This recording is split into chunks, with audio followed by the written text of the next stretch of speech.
Sorry, boy, but his captain's got to teach his men what happens to those what crossing. Captain's got to teach stuff. Good morning from the Batcave. It is Saturday, September 23rd, 2023, and I actually wanted to talk about, I was doing my, kind of reviewing my chapters on the Reformation yesterday, got to the point on where I tried to explain why Luther did what he did, and I really just got stuck in my analysis on the whole idea of the legal authority behind it.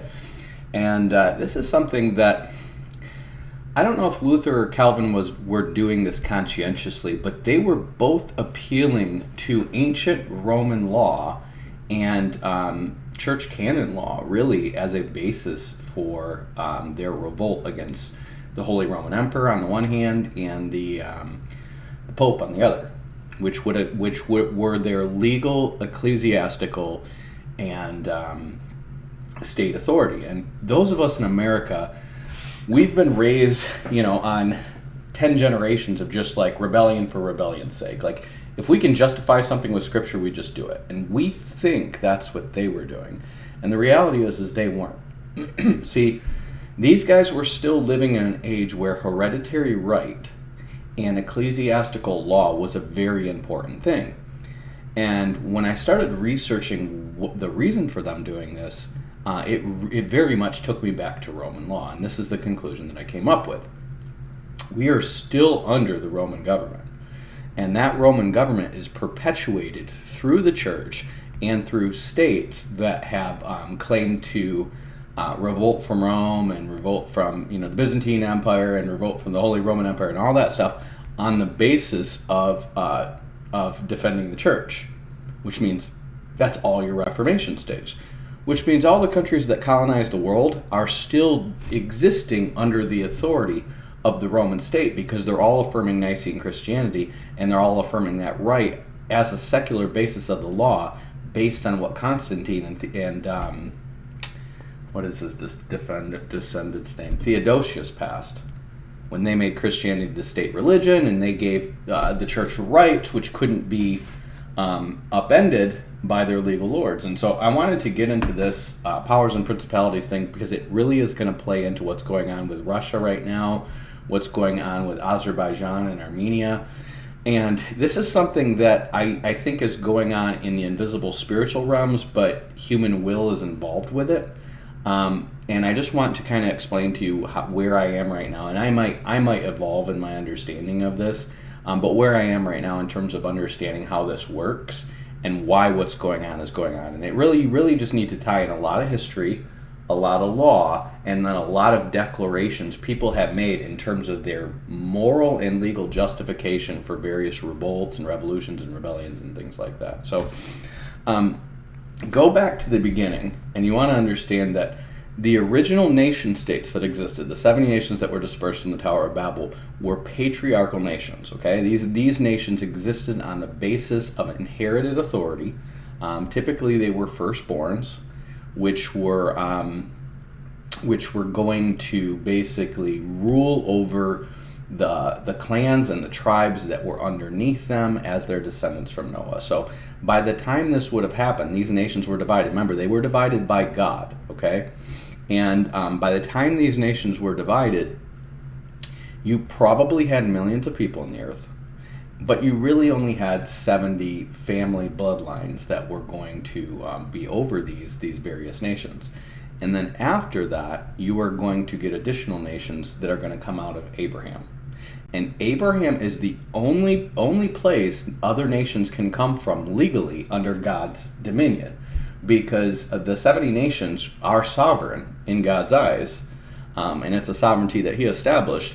And then the free peoples come from Abraham because God took Abraham out and made Abraham his own nation. So what you have coming out of Abraham, and this is where these other nations come from, is you're going to have the Ammonites and the Edomites and the Ishmaelites and all these people that are going to come from Abraham. And because they come from Abraham, remember, he's the father of many nations. And so he is the spiritual father of many nations through the church. But he's the the carnal father of many nations through all those nations that came out of his loins, which is going to be, again, Lot's kids didn't come out of his loins. That was his brother's son. So they're existing under a different authority. But the nations of, again, the Edomites, the Ishmaelites, the Midianites, and basically these people who came to dominate the Arab tribes, all came from him. Okay, so they are Abrahamic nations, and they would be added to the 70 nations, but they're a different authority. They're not under the authority of those nations. They never were. Okay. Now, since then, all nations and all authorities have been based on submitting, whether through warfare or through treaty or whatever it is, to other national powers or mutual nation powers. And so when you have a group of nations get together and form a confederacy, and that confederacy forms another nation, that is by definition fascism. Okay? And so basically all the nations that exist today are there because one power conquered another, or people got together and allied together and then formed a new nation on that basis, and it was some form of fascism. Okay? And so that's why you have the Roman Fashies, which if you guys saw in my, there was a Facebook comment I made, but the Roman Fashies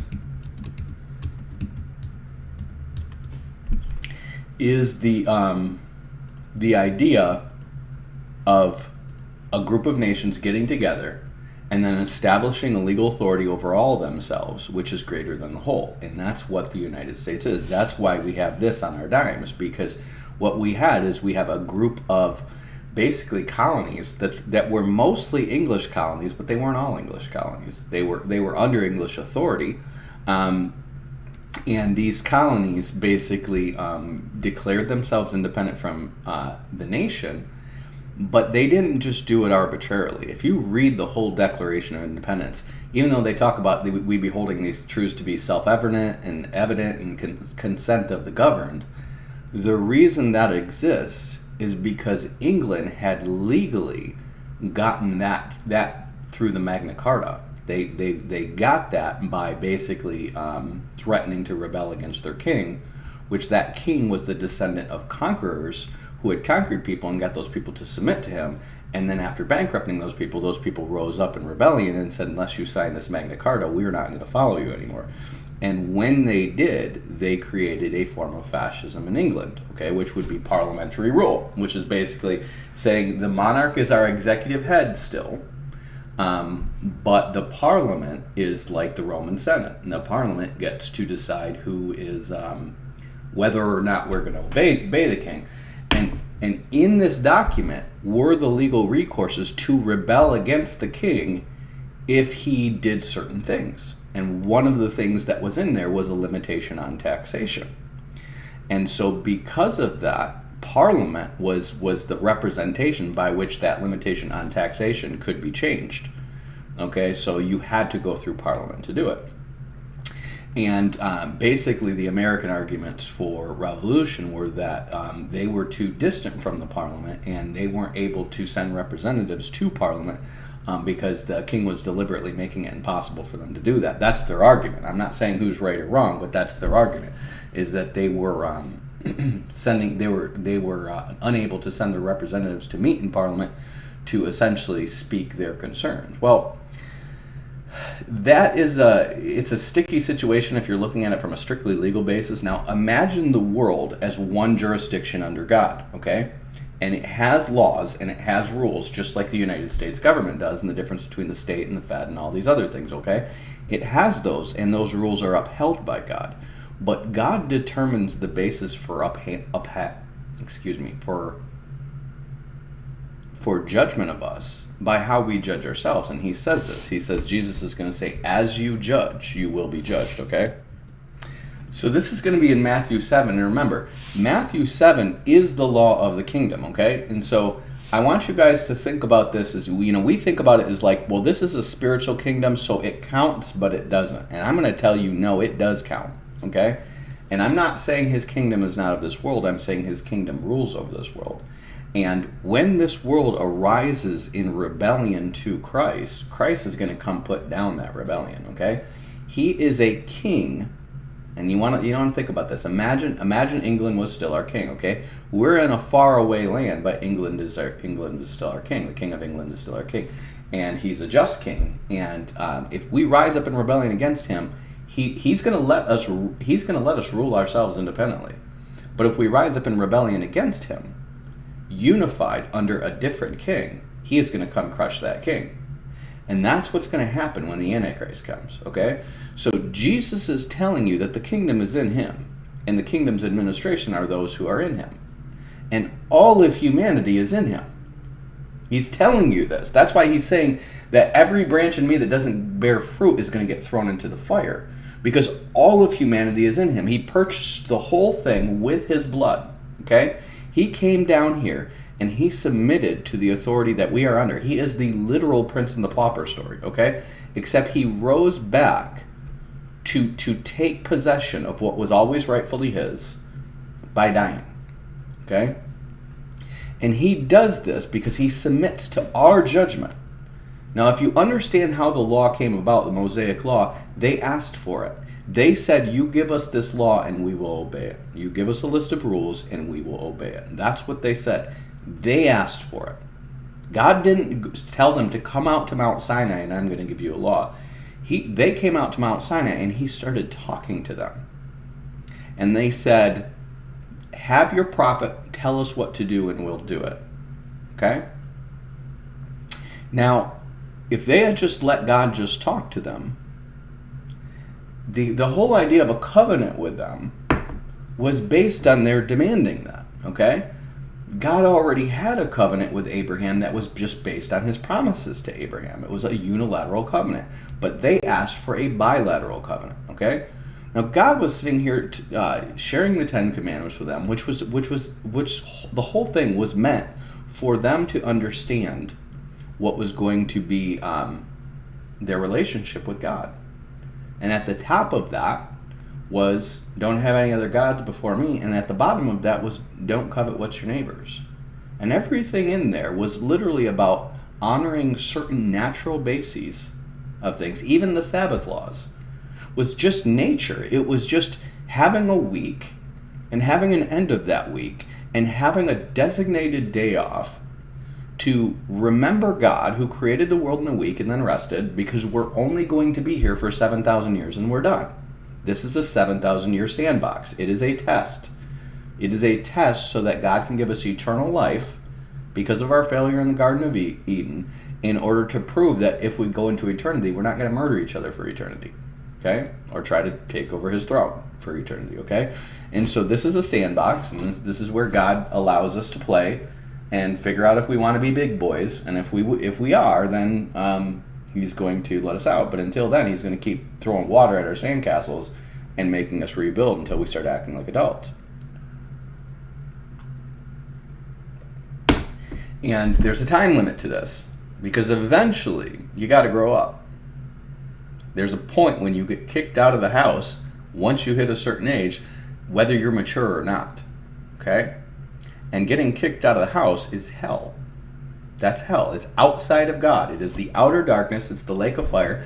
It's the radiated, glorious presence of God outside of the universe. And that's what you're going to do. You're going to get kicked out of the house because adulthood came and you weren't ready to obey. You were a rebellious son all the way to the end, so you're put out of the house. Okay? And that's where you go. But Jesus is going to say this is when he comes in and he gives his laws. Remember, he's going to start out in Matthew 5, and he's going to start out with these multitudes. And he's going to start giving principles. Blessed are the poor, for theirs is the kingdom of heaven. Blessed are they that mourn, for they shall be comforted. But blessed are the meek, for they shall inherit the earth. Blessed are those who do hunger and thirst after righteousness, for they will be filled. Blessed are the merciful, for they shall obtain mercy. Blessed are the pure in heart, for they shall see God. Blessed are the peacemakers, for they shall be called children of God. Blessed are they who are persecuted for righteousness' sake, for theirs is the kingdom of heaven. Blessed are you when men revile you and persecute you and say all manner of evil against you falsely for my sake. Rejoice and be exceedingly glad, for great is your reward in heaven. for so persecuted they the prophets that were before you. What is this telling you? Jesus is telling you the outcome of his kingdom. Okay?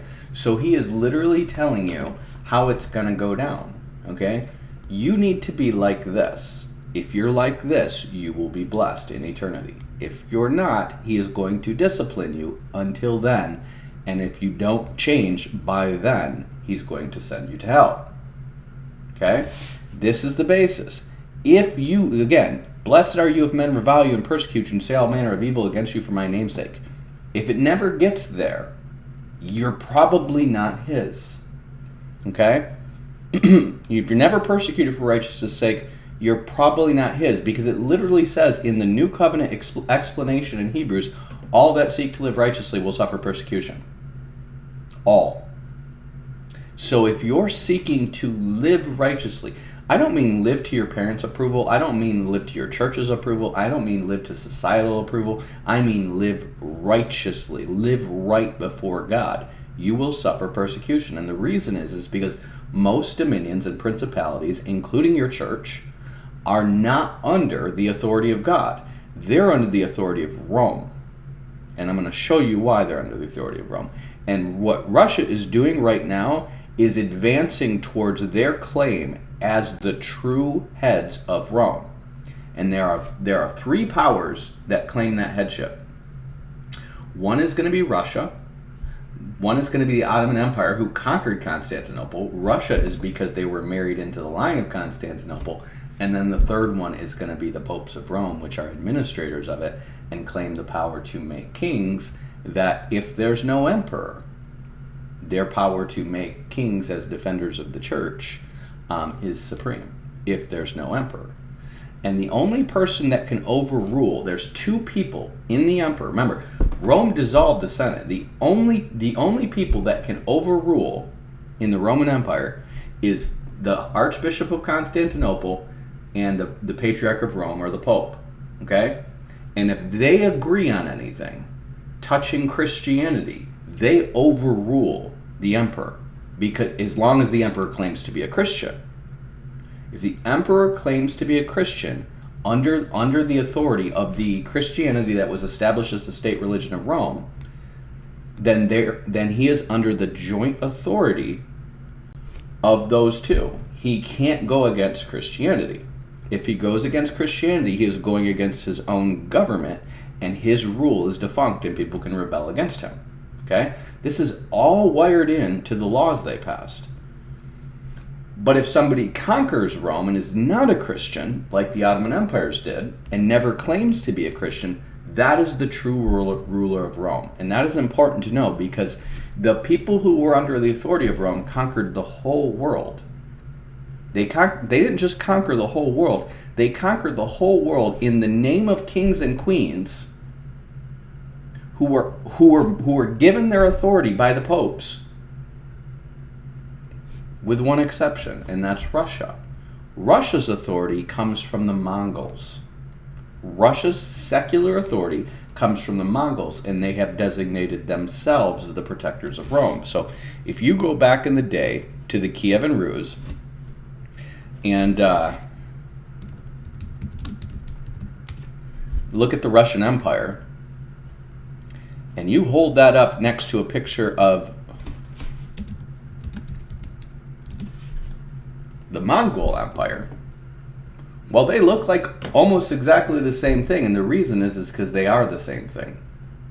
The reason they look almost identical, the Mongol Empire is a little bigger if you see it, because the Mongols conquered northern India, they conquered Persia, they conquered North Korea. They were under that authority, and then they, if you see, they went even further here, and I forget how far this is, but you had Mongols conquering pretty much to Poland and Scandinavia, and then down in the south pretty much to the borders of Turkey and Persia and Baghdad. Okay, that's how far the Mongols conquered. And the Russians have become the legal heirs of the Mongol Empire. And most people don't realize that. And that's why Mongolia exists as a separate nation from Russia. Why hasn't Russia or China just taken it over? It's so weak. Why is it a separate sovereignty still? And the answer is because they give Russia their authority. Most people don't realize this. It's not just about power. It's about laws and things that have been decreed in heaven, okay? And if you understand the history of Russia, what's going to happen here is Russia, way back when they were just Muscovy, okay? You had the Kievan Rus, and then you have the Muscovites, okay? And the Muscovites are Meshech, and the Kievan Rus are Rosh, okay? And they were mixed peoples. That was a kingdom that pre-existed the Mongols, and then the Mongols came and took over. And what happened is that the line of Ivan married in with the Mongols, and on that basis, they basically became a subordinate kingdom to the Mongols. But the Mongols were a confederacy. They were a form of fascism.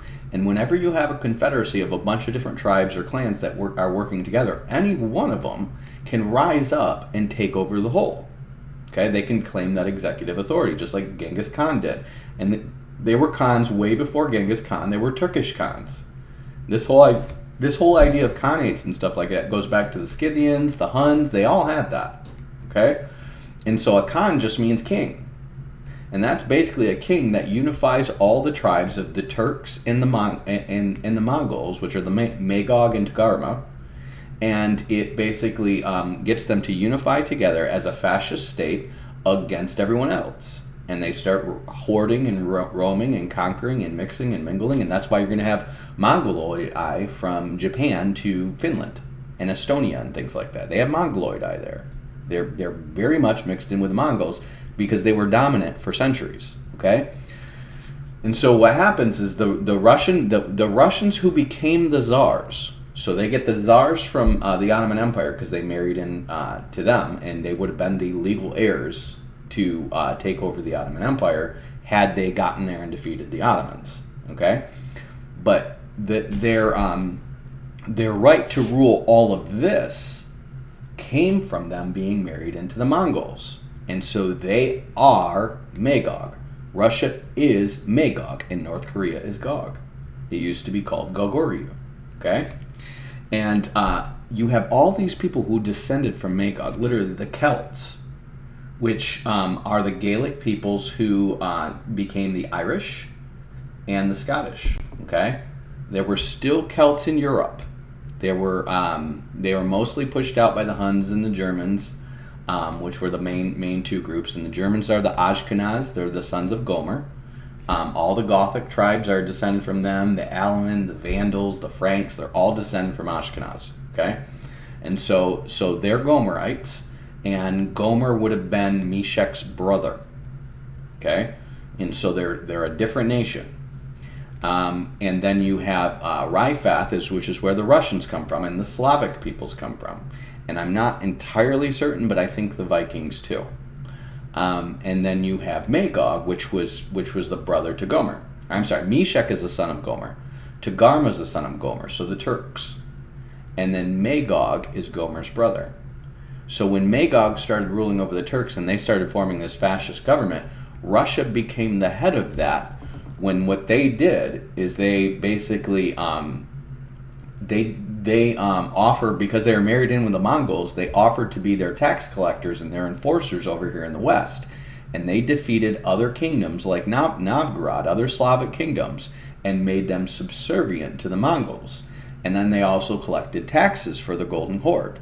And once they got powerful enough, they did this systematically for about a century, they started fighting back against the Mongols, and they took over the whole thing. Okay?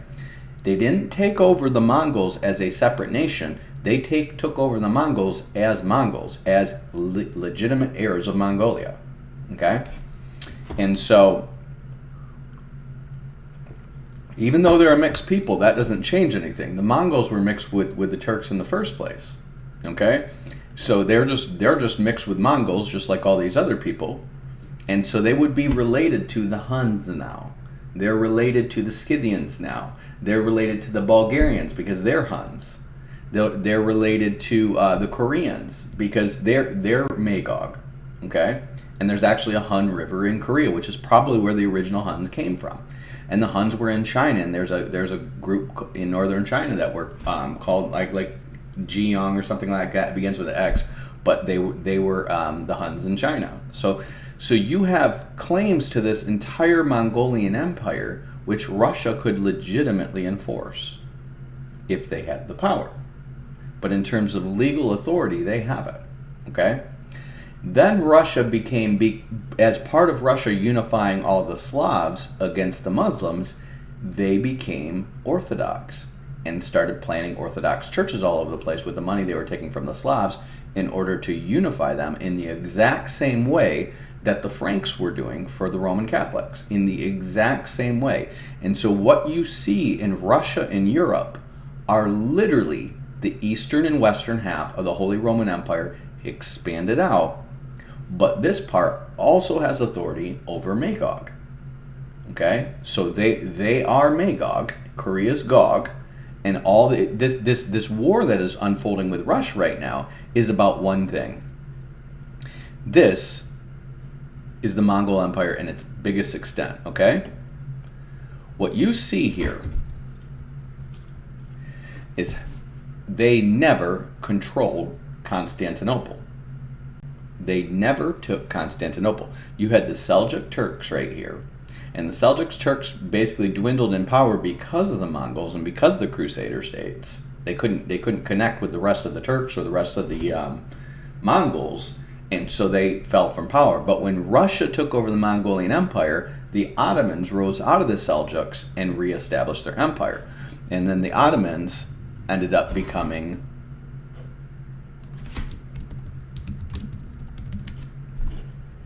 all of this. Okay?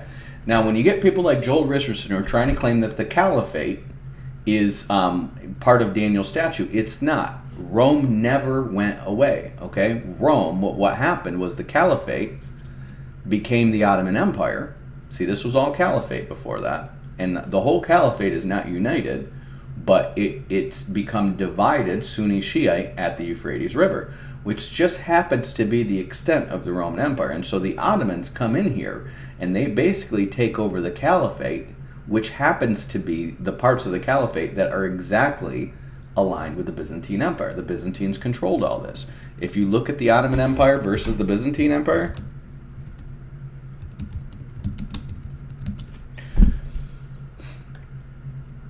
at their furthest extent, they're almost identical. The difference is that the Ottomans controlled the Euphrates River, okay? But there was a time when Rome controlled that. And what happened in Rome is when Constantine made Christianity the legal religion of Rome, and then he became baptized as an Arian, he became an outlaw in his own kingdom. And that's why Constantine's line fell, okay? So Constantine becomes the head of the Roman Empire.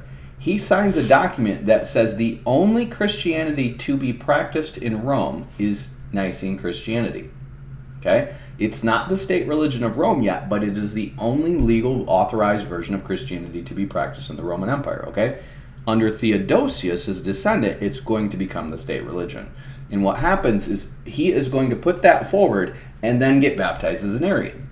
When he got baptized as an Arian, he becomes an outlaw in his own empire. And his descendants who remained Arian were outlaws in their own empire. And because they were outlaws, it was legal to rebel against them. And that's what they had non-stop. Remember, he had just unified his empire. And after that, they had non-stop rebellions.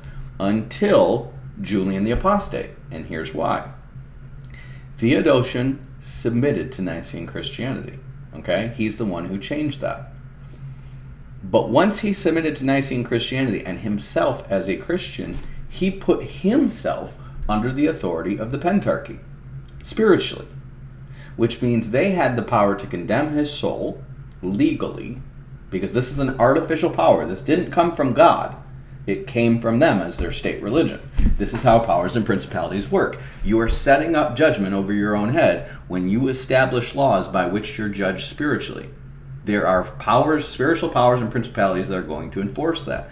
And so when Theodosius made himself a Christian, he put himself under the authority of the Pentarchy, which is Nicene Christianity.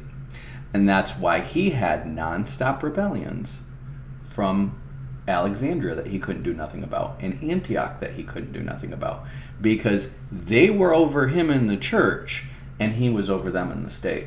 And the only way he could rid himself of that and just say, you know what, I'm in charge, is by making himself outside of Nicene Christianity, which he could do one of two ways: getting rid of Christianity altogether, or just saying, you know what, Nicene Christianity is no longer the state religion of Rome.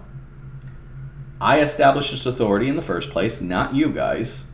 It was established by my ancestors, not you, and so therefore Nicene Christianity is not the authority of Rome. Dissolve the hierarchy and he would have been fine. But he didn't, because they were trying to use Christianity to unify their empire, and that was their downfall.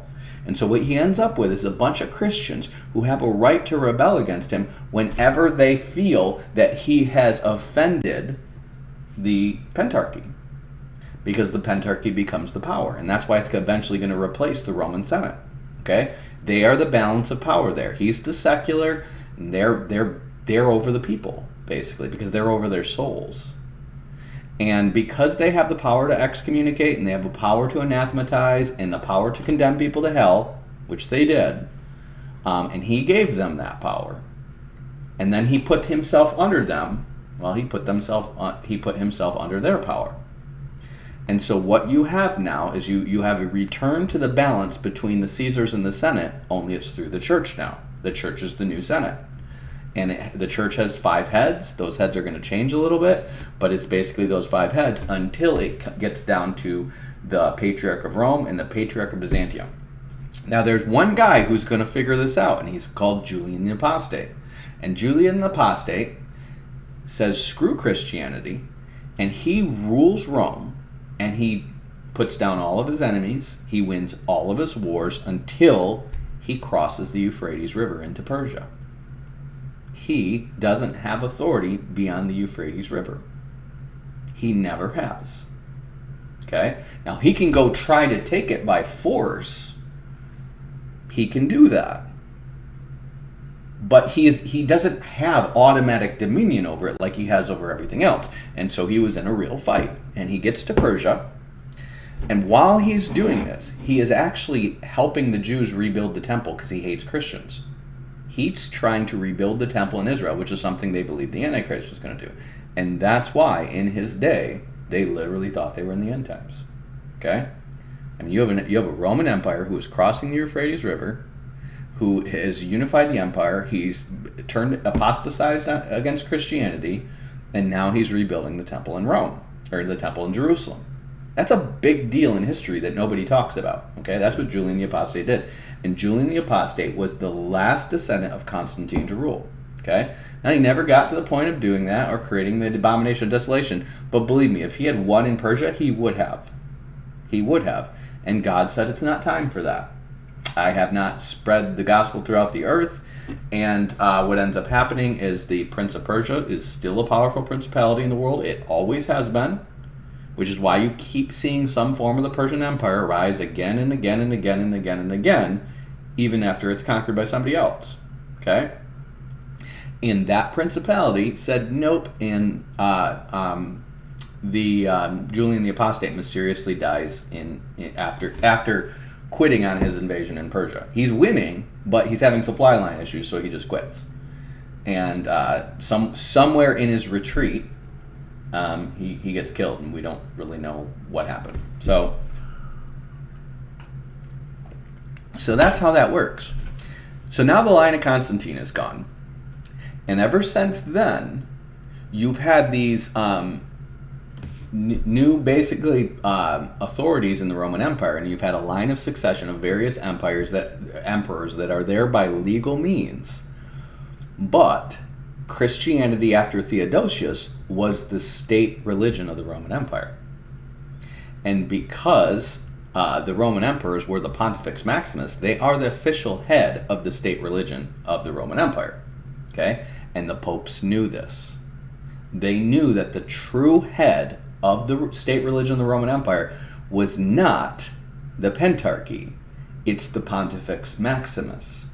The Pontifex Maximus is over the Pentarchy because he is over the state religion of Rome, and Nicene Christianity is the state religion of Rome. And that's why Nicene Christianity had to have language in it that didn't come from the Bible. That's very important. It had to have language in it that didn't come from the Bible. And their claim that it was Constantine's idea might be true. That might be true. Because if it had language that was just strictly in the Bible, well, it's just Christianity. And Christianity is just legalized. But the moment you take language that doesn't come from the Bible, and you establish that as the state religion, you've coined the terms for the state religion. And whoever's done that, and it's ratified by Constantine, but homoousion is added in. That means it's a different religion than Christianity. It is making you bow the head in order to be a Christian in that empire to language that did not come from God, which means it's a different religion. Okay, Nicene Christianity is not Christianity. It's a different religion. It is Catholicism. And Catholicism literally means universalism. And that's why the Catholics today are trying to court all the religions under the Pontifex Maximus. Because Catholicism literally means universalism. Okay? And so the Romans would do this. They would consolidate all the religions in their empire, and then they would make the Roman Pontifex Maximus the head of them. And they would allow for different religions and different cults and things like that to exist, but under the dominion of the Pontifex Maximus. And that's the exact same thing they did with Christianity. The Pontifex Maximus, which was the head of the Vestal Virgin cult in Rome, that cult was based on Hestia, the sister of Zeus. Okay? That's the head, her priest. She is called the perpetual virgin of the gods. This is Hestia. She is called the perpetual virgin of the gods. The Romans call her Vesta, the Greeks call her Hestia. Okay? She is the goddess of the hearth. The Vestal Virgin, which was the cult of Rome, ran under her. And the high priest of her cult was the Pontifex Maximus, who was also over the state religion of Rome. And from Julius Caesar on, that office belonged to the Caesars. And it belonged to Constantine. And it's going to stay in the Caesars until the Ottoman Empire gets defeated, and that's when the popes are going to pick up that title. They're going to pick up that title because they are the highest remaining priest with secular authority in the Roman Empire. Remember, they have the Roman Papal States. They have tricked the Franks with a forged donation of Constantine into ceding to them as sovereign territory the Papal States, which makes them the last remnant with total secular jurisdiction of the Roman Empire. And because they're the highest priest that remains of the Roman state religion, the title of Pontifex Maximus goes to them. And they could have had the title of Caesar too. It wouldn't have been conferred legally, but they had the only Roman territory left, and they were sovereign over that. But the reason they don't is because they gave authority. They deputized Charlemagne, first Pepin the Short as king of the Franks, and then Charlemagne as Holy Roman Emperor. They deputized him as a protector of the state churches, the Roman state religion's interests in the West. And so as long as they were enforcing Nicene Christianity, they were a legal deputy of the Roman Empire. Remember, the Senate has been replaced by the church. Okay? So they were legal deputies of the state religion of Rome to conquer on behalf of Nicene Christianity. And as long as they stayed under Nicene Christianity, they could. Well, Clovis bowed the knee to Nicene Christianity to get help from the popes, and then the Carolingians enforced that. And that's how the Latin West became Catholic. And so all these states that exist in the Latin West, I mean all of them, every single one had their authority from either Rome or Constantinople. Every single one, with the exception of Russia. Every single one. And so these different states now were under either the Archbishop of Constantinople or the Pope, once there was no bishop. Now, if you go back to the Council of Chalcedon, the Council of Chalcedon is going to confirm all of the synods that were headed by patriarchs that happened before it. Okay?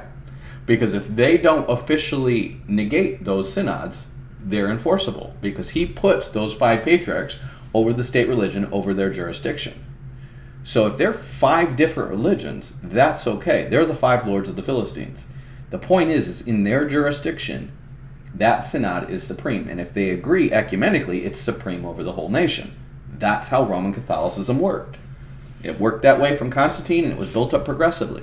And so in the Council of Chalcedon, he's going to declare that. And in that, he is going to declare the Bishop of Constantinople the one who has the authority. This is important. Not the Bishop of Rome, but the Bishop of Constantinople, the one who has the authority to appoint archbishops and dioceses over the barbarian tribes. In other words, anyone outside of the jurisdiction that existed at that time, the one with the true authority to impose church jurisdiction, which is where all these Latin kings, all these Western kings from Charlemagne on get their authority from. Okay, that was given at Chalcedon to the Bishop of Constantinople. When Constantinople fell, the authority of the Caesars fell in terms of inheritance to Russia. Okay, the power of Rome went to the Ottomans because they sat Constantinople. But the authority as the defender of its church, if they can ever take Constantinople, they become the heads of Russia again. They're the heads of the Roman Empire. And because they're the heads of the Roman Empire, everything that the Pope did with all the nations in Europe, and this is going to roll into America as well, falls back under their dominion, their legal dominion. And remember, there are spiritual forces and powers and principalities that made that possible. And that's why when you get to the Cold War, Russia takes all of Eastern Europe, because those were all the barbarian tribes. Okay, the other tribes, let's see, they started submitting to Arian Christianity underneath the emperors, the Goths and all them, but that made them all outlaws, just like the emperors. Okay, and that's why they basically overthrew him, because they were all outlaws. And that's why the Latin West was able to overrule them, because they were following an outlaw religion. They were not under the jurisdiction of the Roman state because they were not following its state religion.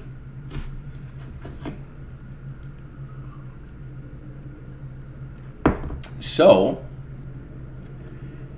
they appointed the Franks, who submitted to Latin Christianity, and this was outside of their jurisdiction to do so.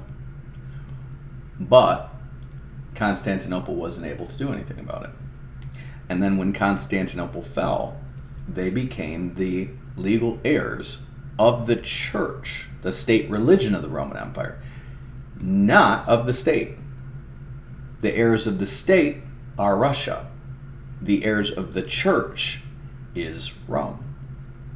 But Rome is not the arbitrary heir of that church where they can keep changing things after that. They have to remain in line with the ecumenical councils. That's where the authority comes.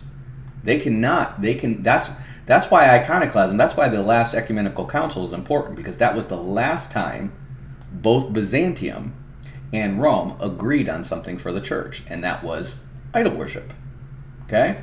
So you can't, what happens is those who remain under the authority of Rome cannot have iconoclasm. They have to keep their idols up. Okay? That's where it ended. But when it comes down to the theology of it, the theology of it was Augustinian, because they established at Chalcedon original sin, which was based in Augustine's synod at Carthage, which was based on predestination, which was the basis and the proof of infant baptism. Okay? That was what makes infant baptism efficacious, is that you could be saved apart from faith through baptism, as administered by the Roman Catholic priest, and that was considered God's sovereign will.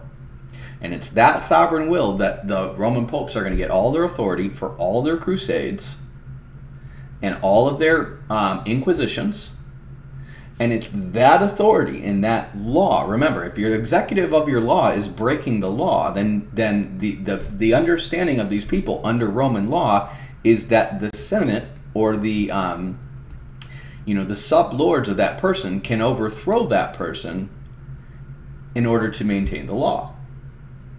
This was always in place in Rome, okay? And Luther and Calvin are going to cite Roman law in their rebellions against the Holy Roman Emperor. They're going to cite Roman law against them because they understand that these people are byproducts of Rome. Their secular jurisdiction is a byproduct of Rome, okay? It's not from God. The Pope he can say all he wants about being the vicar of Christ and the voice of God and getting his authority from God, but the truth is, in terms of powers and principalities in the heavenly places, that authority comes from Rome. And everybody in the heavens knows it, okay? And so he's not going to succeed through his deceit. He might deceive people into becoming Catholics, and then they're under his authority. But once they assert that, wait, the Catholic Church is not obeying the religion of the empire, well, the popes get their authority from the Roman empires. So once Luther started citing Augustinianism against the popes and against the scholastics that the popes were allowing to spread all over. Remember, Thomas Aquinas was an Aristotelian, and he spoke out against Augustinianism. And the scholastics after that were all speaking out against Augustinianism. And one of the things that Aquinas is going to speak out against is forcing Jewish children to be baptized. Which, if you read his argumentation, it's really an argumentation against all infant baptism. He just doesn't say it. Okay? And so Martin Luther understands that these scholastics will overthrow the state religion of Rome because the state religion of Rome is rooted in infant baptism. And so when Martin Luther basically gives the nobles of Europe power to rebel against the Holy Roman Emperor, he is doing it on the basis that the Holy Roman Empire's authority comes from his being a deputy of the church.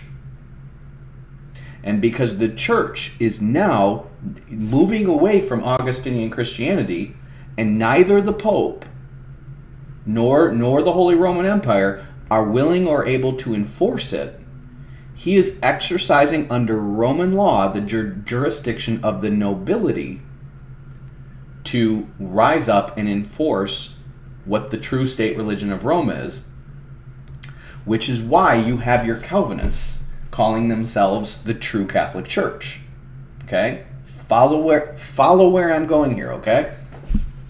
When he did that, Luther became the voice of the church. Okay? He was a legitimate priest, so he had legitimate church authority of the state religion of Rome. He never divested of that authority. He never spoke against the hierarchy because he knew that's where the authority was. And the lords that he supported started executing Roman state law and taxing their peasants. And that's what led to the Peasants' Revolt and the Knights' Rebellion.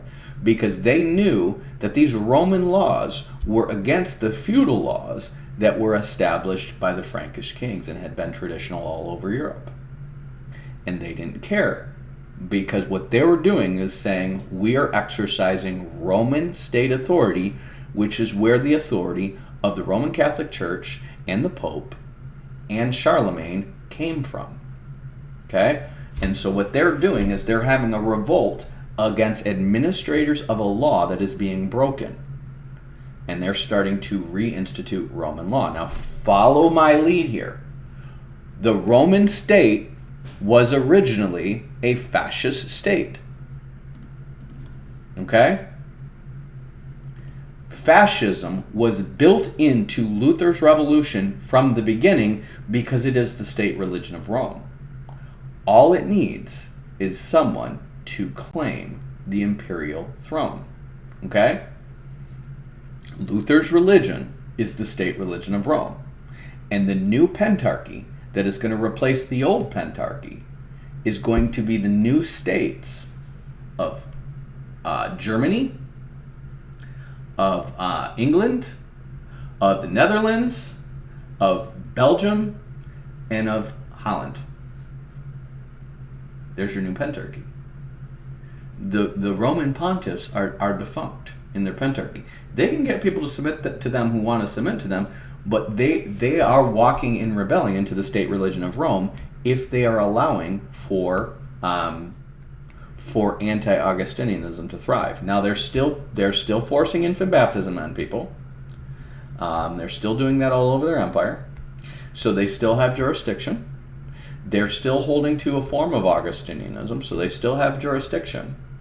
But because Luther's is a better form of Augustinianism and is a better legal understanding of Augustinian original sin, remember, not Scripture.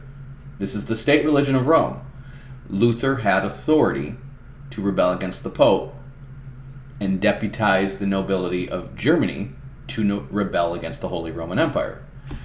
But what you ended up with is a bunch of lords who needed to unite in order to reestablish the Roman Empire. And when did that happen? With Hitler. And Hitler had to do it under the authority.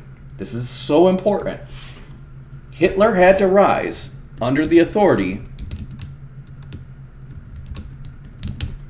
of Luther's doctrine.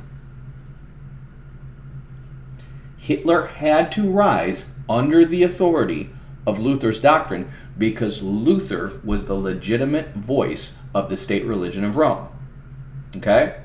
He was preaching Augustinian Christianity, which was the state religion of Rome. And so when Hitler rose to power, he rose to power under the church. He was a baptized Catholic, and he rose to power under the church. And in order for him to get a power that transcended his because remember, under the Treaty of I think it was the Treaty of Westphalia or whatever, it might be the Treaty of Augsburg, but they all had legal authority under the Holy Roman Empire to be either, they agreed to this, okay, either Catholic or Lutheran. But in order for Hitler to take over the whole, Catholics and Lutherans, he has to submit to Lutheran dogma. And he does. Everything Hitler did came from Luther. Go read Luther's Against the Jews and Their Lies. It all was practiced by Hitler. And Hitler basically, the Luther is literally telling you to burn their houses, burn their synagogues, pillage their stuff, and expel them from Germany. And they won't go from Germany. So Hitler is going to kill them all. He's expelling them from Germany. He is literally enforcing Luther's commands as the martial head of the Church of Rome, of the state religion of Rome, and claiming himself to be the next Caesar. That's why it's called the Third Reich. The First Reich was Rome, the Second Reich was the Holy Roman Empire, and the Third Reich was Nazi Germany. And it was under Luther's authority. And that's why they started making it about German nationalism and Aryan blood and all this other crazy stuff, because it was their corrupt, perverted idea. Remember, German nationalism is a subordinate, is a deputy of the Holy Roman Empire, which is a deputy of the popes, which is a deputy of the Roman Empire. Okay? But if everything else is dissolved and unempowered and defunct for legal reasons, then the one who rises to take over the whole, as long as he's sticking to Roman laws and the Roman state religion, which in his time was Lutheranism, well, he can do whatever he wants under that authority. And it just so happened that authority was saying, go hurt the Jews. Go hurt the Jews, and you are the rightful leader of this thing. When you start shifting your rationale for faith or government away from God and away from the truth to lies, that lie becomes the spiritual principality over which your dominion rests. And unless you totally divorce yourself from that and saying, I am not part of this world, I am in Christ, I will submit to whatever state I'm in, but I am in Christ, that's where my nationality lies. I am in Christ. Okay, not Christian nationalism. Christian. See, Christian nationalism is putting the secular state and the church together on a national basis. Christian is what our nation is called. We are the Christian nation. That was a divinely inspired thing. But Christian nationalism is a nationalized basis of enforcing the state religion of Rome. And that's what Luther was doing. Now, Calvin is going to do it differently. But he is going to appeal to the exact same Greco-Roman laws to basically assert popular rebellion. And he's going to claim that his is a better version of Augustinianism. Well, both Luther and Calvin's Augustinianism is different. It's different Augustinianism, but it's both Augustinianism, and they're both closer to the state religion of Rome than the Catholics were, because the Catholics were allowing for scholasticism and the belief in free will. And according to Augustine, if you read his writings and you understand them, he is saying that free will exists in name only. He's saying you have a free will because God gives you prevenient grace in order to believe, but he elects who gets to do that, and he elects who's going to persevere. Okay? And so Augustine started promoting a different Augustinian, Calvin started promoting a different Augustinian Christianity, which became the state church of Scotland and overthrew the Scottish monarchs, which were Catholic. And then it became the state religion of, it became the religion of the Puritans. And the Puritans overthrew England. And then they started, the English basically overthrew them back and put themselves back under the monarch of England, which was basically a deputy of Rome who is making the same claim. When Henry Tudor couldn't divorce his wife, what the church did is they said the Pope isn't enforcing Leviticus, and Leviticus says you can't marry your brother's wife. And it just so happens it was his brother's widow, and he had never had sex with her because he died before sleeping with her. It was a misinterpretation of the law, but that was their justification. Again, because the English monarchs were a self-proposed deputy vassal of the popes, they needed a church-based reason to rebel against the popes, or they were under the judgment of God. And they came up with that church-based reason out of Leviticus, and that was Cranmer, and then Cromwell came up with the idea of breaking from them as the defender of the church and started trying to push Reformation Christianity in there, which is they were talking to the Lutherans, they were talking to the Calvinists, and they ended up getting an advisor who was a student of Calvin. Okay? And then the Puritans of England are going to rise up and they're going to overthrow England with Calvinism. And so they become the deputies of the Church of England. But then the Parliament's going to get sick of their crap because they get really evil, and it's just raping and pillaging all over the place. It's awful. And so what they do is they go back and they get a descendant of, or an heir to the throne of England, a legitimate heir, and they put him back on the throne, and they put down, Parliament puts it down, because Parliament was actually the true authority of England from the moment the king broke with Rome. Because Parliament got the king to sign the Magna Carta, which made the Magna Carta the law of England. And after that, Prince John, this is Richard the Lionheart's brother, after that he makes himself a vassal of Rome, or actually right before he signs it, he makes himself a vassal of Rome. And then after he signs it, he asks the Pope if that is going to interfere with the Pope's jurisdiction over him as a vassal of Rome, and the Pope nullifies the Magna Carta because he says that he signed it under duress. And so that's why the Magna Carta is not enforced in England until the British Crown rebels against the Pope. And once they rebel against the Pope, the Magna Carta becomes the law of the land, and Parliament becomes the rule of England. Because Parliament is the fascist body. Again, this is the Lords of England with a fascist state with the King of England. Okay? And this is a confederacy now. And the Parliament is the judiciary between the King and the Lords. And so now Parliament, which is basically the legislature that interprets and amends the Magna Carta, becomes the ruling body of England. And Parliament can select a prime minister who becomes the true power in England. And then the monarchy is just a figurehead. The monarchy is the defender of the church. That title was given to Henry VIII by Rome. And so the monarchy of England is over the Church of England, just like the Pontifex Maximus was over the state religion of Rome, but the Parliament is over the state of England, just like the Roman Senate, exactly like the Roman Senate. And the Prime Minister of England is, even though his name means first servant of the king, he is actually the secular power of England. And so because they're all under the idea that the state religion of England, the Anglican Church, is an extension of the legitimate church, which is the state religion of Rome, and they're Nicene, you have the same balance of power in England that you had in ancient Rome. And so now the English monarch is basically the head protector of the church. He's still a deputy to the Pope, but the Pope is not managing the church the way he should. And so the English crown, even though his church it allows for Calvinism, it's not Calvinist, but it allows to remain in communion, Calvinism, it is still closer to that state religion than the popes are.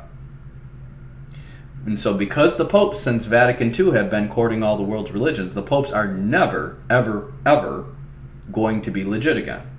They're never going to exceed in power. What they're doing is their power has always come from lies. They've always come from false claims of being the vicar of Christ, the false donation of Constantine, and false authority employed by others. But as long as other people are claiming their power that was given to them by the Pope as now being administrators of the Roman state church, they have to enforce Nicene Christianity, 1. They have to enforce infant baptism, 2. That's the law of the land. They have to enforce those things. And anyone who enforces a closer Augustinian Christianity, which is the basis of reason for infant baptism, is going to be dominant over anyone who doesn't. Which is why Germany has dominated Europe. Which is why the Swiss are unconquerable even by Germany. And which is why America, which was founded by Presbyterians, this is why England can never dominate Scotland. Okay, even though Scotland is part of the crown, they don't dominate them. You'll never see the Church of England become the Church of Scotland. Okay, and they have a union, and then you have America, which was based on Calvinist Congregationalists from England. These are separatists from the Anglican Church, but they are not outside the communion of the Church of England. In other words, they're separate churches that are not under the hierarchy of England, but they are not outside of communion with England. They are not excommunicated. Okay? And then the Presbyterians, which were the Scottish Church, are the main two forces that were behind the American Revolution here in the United States. And that's why the Freemasons and the deists, who fostered the American Revolution, did so in the churches. They turned the churches towards revolution. You go watch the John Adams movie. They were literally singing about revolution in their churches. Okay? Because they understood that the churches are under the jurisdiction of the king. And if the parliament offends the churches or is trying to enforce things that are against either the laws of Rome or the state religion of Rome, then these guys are going to have the right to rebel as long as they hold to a closer version to Roman law. This is very important. A closer version of Roman law and its Nicene state religion. And we chose Roman law. And so now we have basically the state government of America. Remember, these were Presbyterians and Congregationalists and Freemasons that all united together to rebel and overthrow England.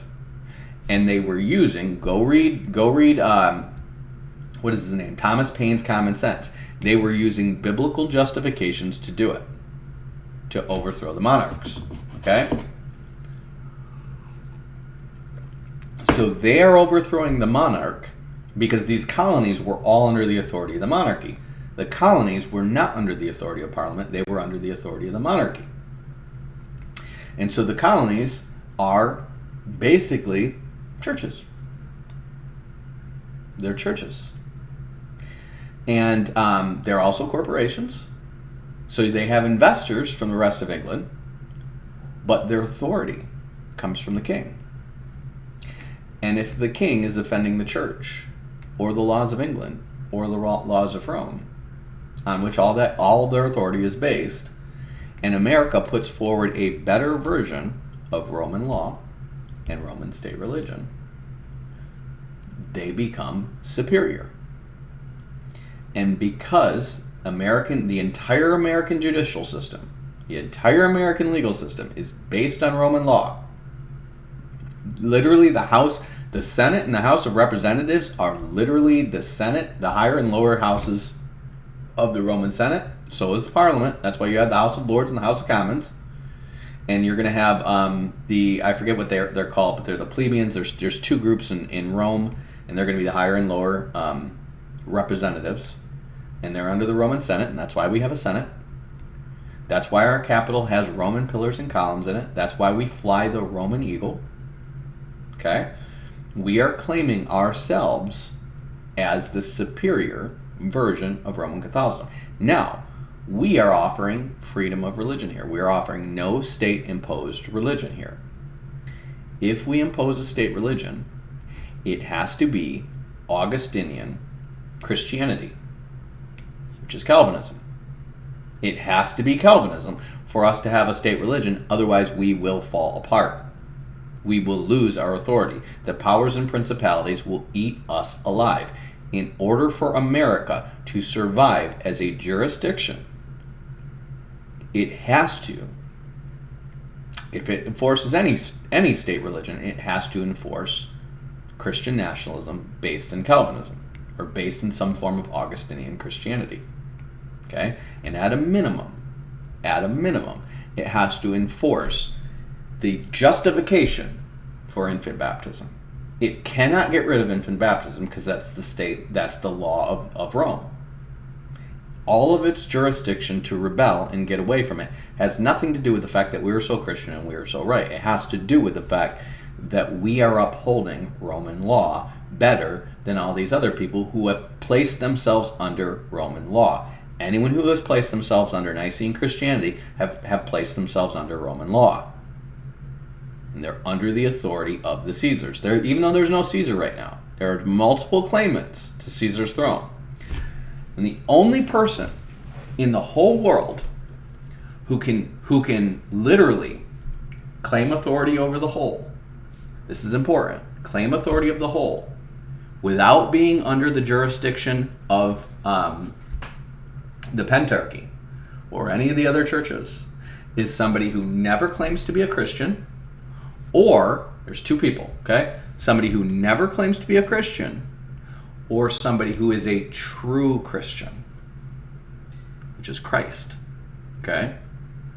It's somebody who's a true Christian, either one of those, and then, by force, takes the Roman seat of power. Which means there's only two people. There's Christ, and there is a non-Christian who is going to rule Constantinople. And that, my friends, is Turkey. Unless somebody conquers Turkey and takes Constantinople, which was the seat of Roman government, okay? Just because Constantinople's gone doesn't mean the legal authority of it is gone. Remember, it still exists in the church and in Europe and in Russia. It still exists wherever Nicene Christianity is preached, and Nicene Christianity is all over the planet. Okay? If that person holds Constantinople and says, I'm not a Christian, they have entire jurisdiction. This is important. They have entire jurisdiction. If they've conquered it from without, they have not risen to power legally within that system. They've conquered it from without, but they claim the authority over the whole, okay? They have legal jurisdiction over the whole, and they can change the official state religion of Rome. Which means whoever holds the Ottoman Empire can say the new official state religion of Rome is Islam or Chrislam. And everybody who has ever claimed to be under the authority of Nicene Christianity is now under the authority of that religion. The emperors have always had that authority because they gave it the religion its power. If they never submit, this is important, they have to never submit to baptism by a Nicene Christian. If they submit to baptism by a Nicene Christian, well, they're under the authority of Nicene Christianity forever. But if they never do, and they change the official religion of Rome to Chrislam or Islam, everybody is going to be able to either, they can rebel, but they won't win. They won't win because the authority that their religion is based on has altered what the state religion of Rome is. And the Ottomans claim the title of Tsar of Rome. That's important to know. They claim the title of Tsar of Caesar of Rome. They literally called him the Caesar of Rome after they sacked Constantinople.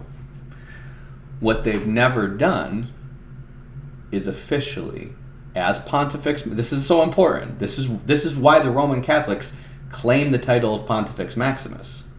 What they've never done is taken the title of Pontifex Maximus back from the popes.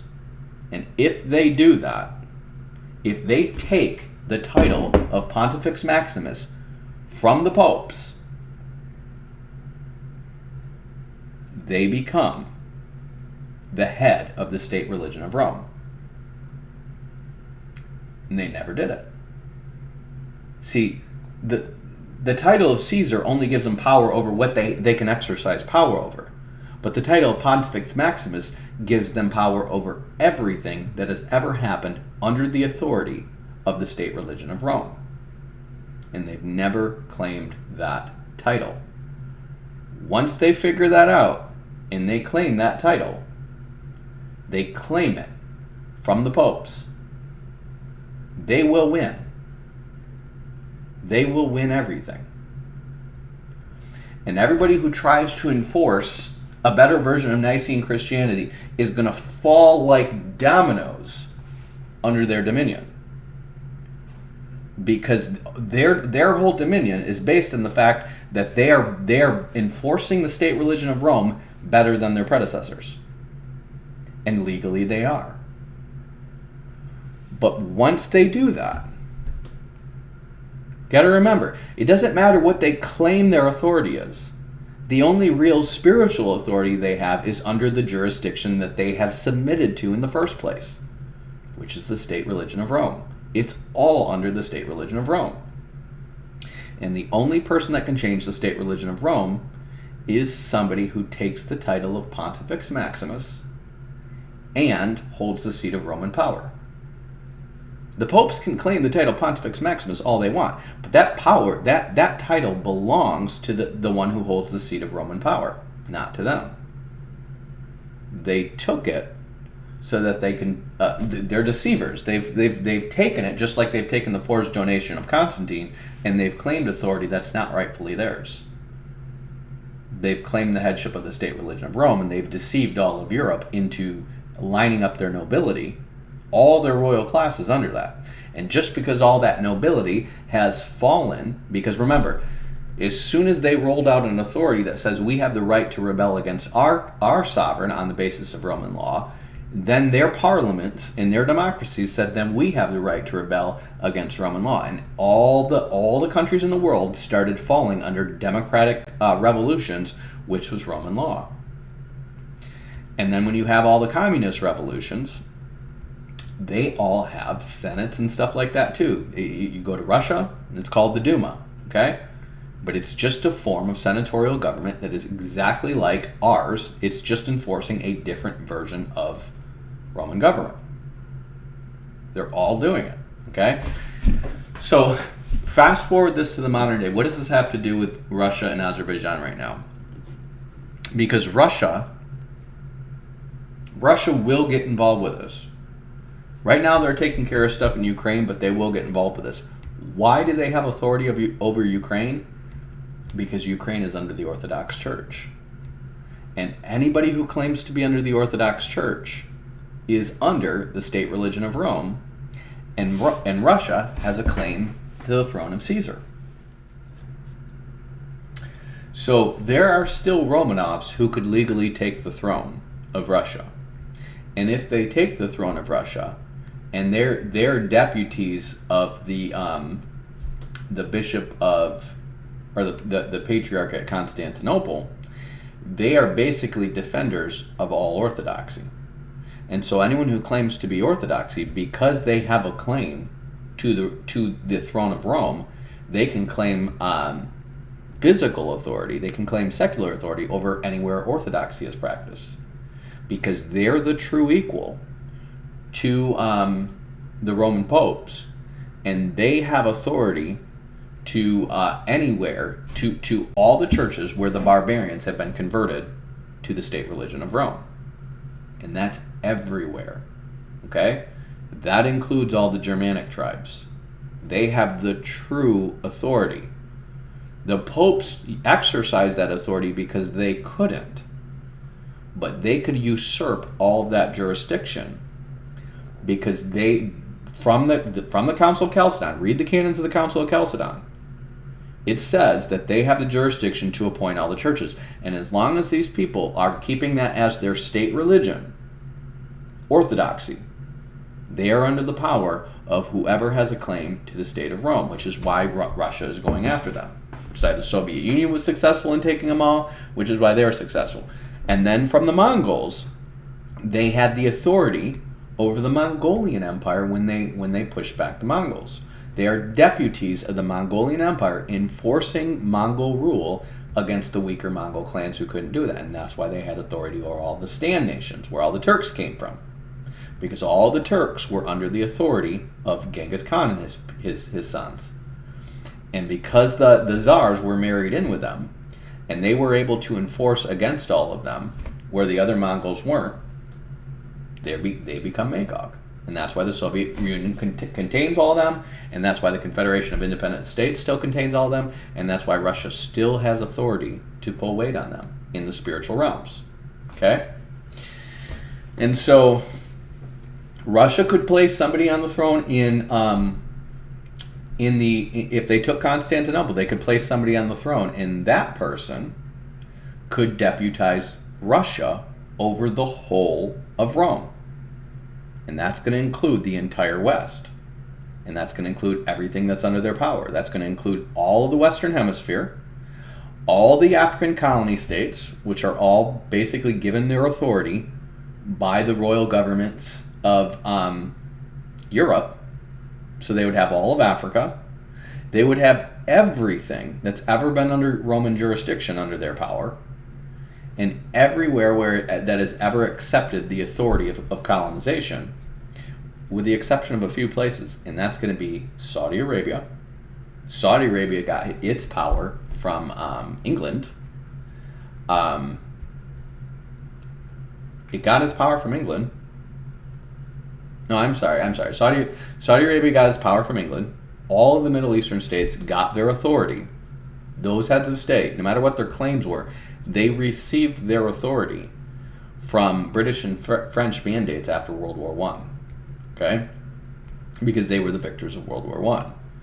And so the people who aren't going to be under Russia's authority are going to be places like India, like Nepal.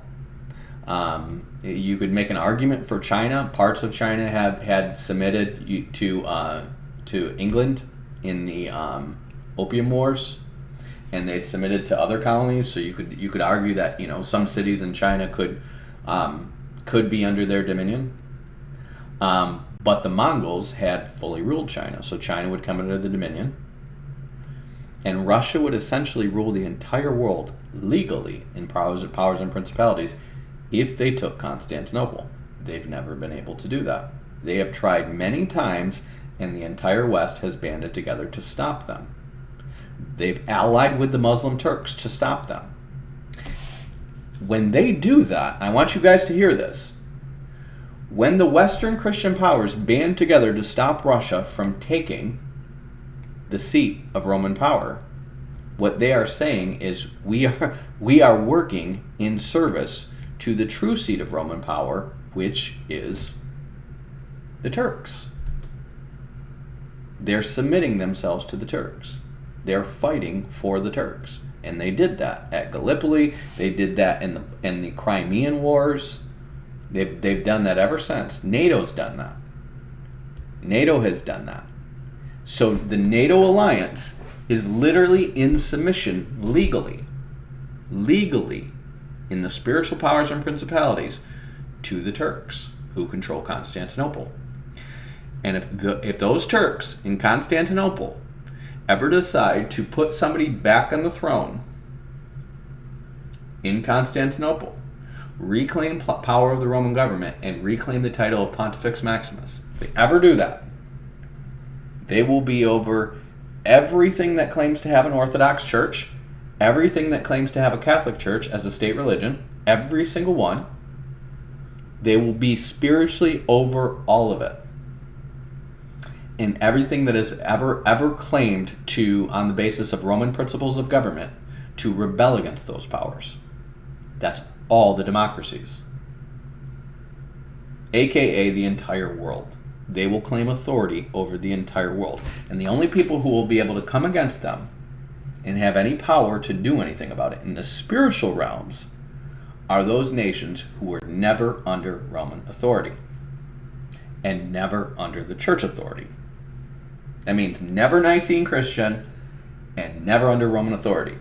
And who is that? Well, Persia's going to be one of them.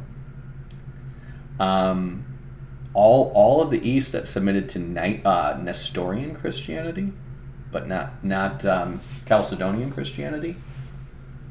So all the Nestorian places, and those are going to include the stand countries. They're not state religions, but that's where that's spread. Okay, or just people who just say we're not Christians. We're not Christians and we never were. So China could say this. We're a Principality of Magog and we were never under church authority. They have to eliminate the Nicene churches in their jurisdiction in order to get rid of all the claims of land rights that are in their nations. They have to get rid of them.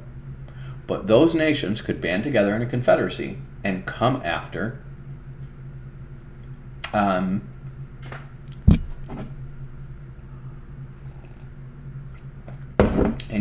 that power. And those are the nations that are bound by the River Euphrates.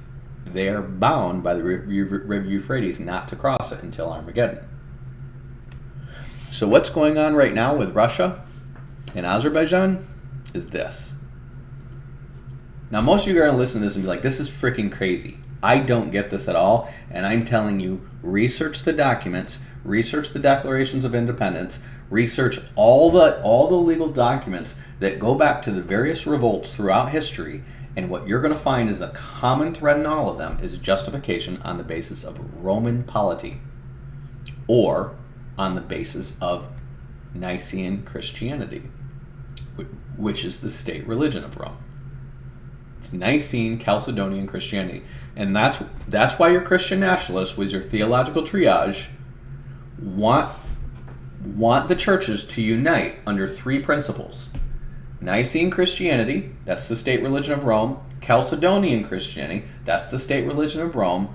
And Augustinian justification by faith alone. That's the state religion of Rome. That is the state religion of Rome that gave the Nazis their power.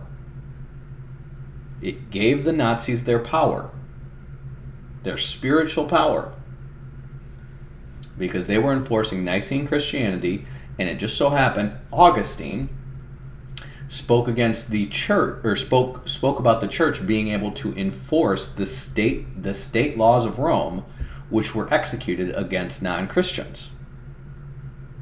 The state laws of Rome deputized the church to pillage and take other churches that weren't in accordance with the state religion of Rome, and that's what they did with the Donatists. And if they did that, if they form this Christian nationalism, it will become Nazi Germany all over again, and they will basically pillage anything that is not in accordance with the state religion of Rome. Okay, they won't be able to. They'll lose their power if they start coming against the state religion of Rome.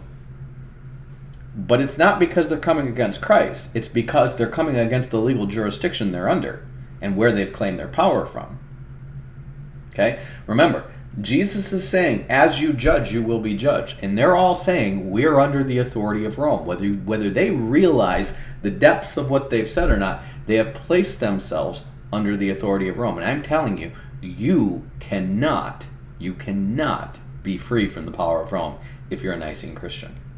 You need to reject the Nicene Council because it uses extra-biblical language and it is ratified by the Roman emperors. It is the state religion of Rome. It is under the authority of the Pontifex Maximus. And you guys need to realize that. So what you have going on in Azerbaijan right now, why is Israel helping Azerbaijan against Armenia? This is very important. Why? Because Israel wants to see Azerbaijan knock out Armenia. And this is why. They know Russia's coming for them. When Russia, if they ever get the seat of power in Turkey, they're going to rule the world.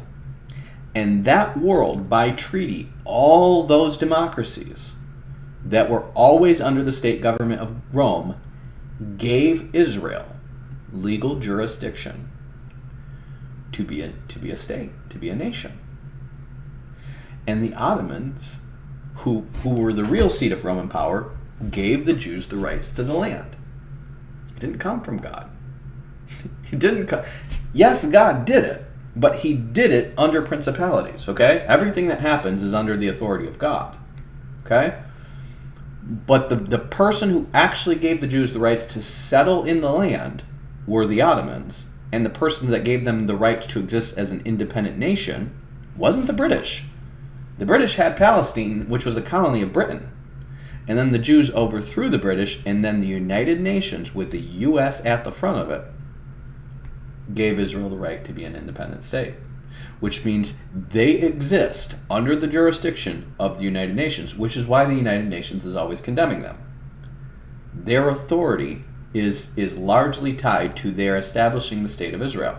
And Israel's authority is largely tied to the United Nations, which is why the United Nations is always trying to pull weight on them, but they're getting prevented by the United States, which was the first nation to acknowledge them. And basically they have the pull of the United Nations. Okay? But if Russia were ever to get Constantinople, they have the authority to claim jurisdiction over the entire United Nations. They have the authority to claim jurisdiction over Israel. They have the authority to push Israel on the land because Israel never stopped being under Rome's power. If you think the Roman Empire is reviving, it's not. What it's doing is reforming. It's not reviving. It never went away. It's always existed through the authority of the churches and then the governments that the churches made. Because it's the state religion of Rome. Okay? So what they're trying to do, what Israel is trying to do, is get rid of the Armenians out of here, let the Azerbaijanis win so that they can completely block off this with the Turks. And then the Ottomans can link back up, because notice this Armenia right here is a wedge. It's an orthodox wedge between the Persians and the Russians. It's an orthodox wedge between the Turkish bridge. And if they can reconnect that, then by sea they can reconnect with all the Turkish stand countries. And they could technically push back and take over the Mongolian Empire. And they could take over the Mongolian Empire and gain physical jurisdiction back over Russia. They can do that. And Russia knows this. This is why Russia needs to take Constantinople before the Turks unite. Because if the Turks unite, the Turks are under the Khanates. They're an equal to Russia in terms of the Khanates. and they could take over the physical jurisdiction of Russia, and the only power Russia has to upend that is to take over Constantinople. This guy, Vladimir Zhirinovsky, wrote a book called My Struggle, okay? Vladimir Zhirinovsky predicted the day that Russia was going to invade Ukraine. Vladimir Zhirinovsky wrote a book back in the 90s that said that the greatest threat to Russia was Turkey. They understood, he was a diplomat to Turkey, and he understood that they needed to go down there and dissolve Turkey. They also need to dissolve Persia, because Persia is actually basically Turkish dominated. The Persians are actually Turkish tribes. Okay, Elam is Semitic, but the rest of them are Medians, and then the Persians are Turkish tribes. And they're all united into a fascism, which became the Medo-Persian Empire, which is why they're called Iran, which means Aryan. Vladimir Zhirinovsky wrote a book called My Struggle, and its last chapter is called the Final Push to the South, or something like that. And he is basically saying that Russia's going to invade the Middle East. This is Gog Magog. Okay? This guy has been saying this for 30 years. We're going to do this. And when I first started studying Gog Magog back in 2006 and trying to figure out who these nations were, I had a Ukrainian girl in my class, and I asked if people in Ukraine knew this Vladimir Zhirinovsky guy, and she said yes, and everybody loves him. They said he says all the stuff that Putin can't say. This is back in 2006. Okay? Vladimir Zhirinovsky is the voice of the Russian people. Putin is the leader of the Russian people. And then this other, I haven't studied this stuff any much. I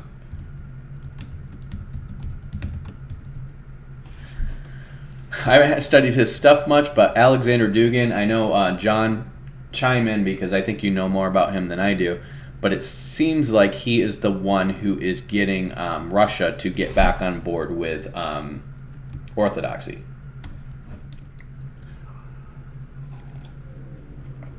And this guy is, you remember, Russia was always based on two powers, okay? Its original Muscovy roots, when they first started claiming the Mongolian Empire, you had the Mongols who were practicing Buddhism, you had the Slavic pagans, and then you had the Orthodox.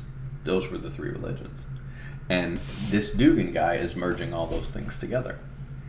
And he is basically saying they can have a neo-paganism that is also somewhat Christian, because guess what? They're not under Christ.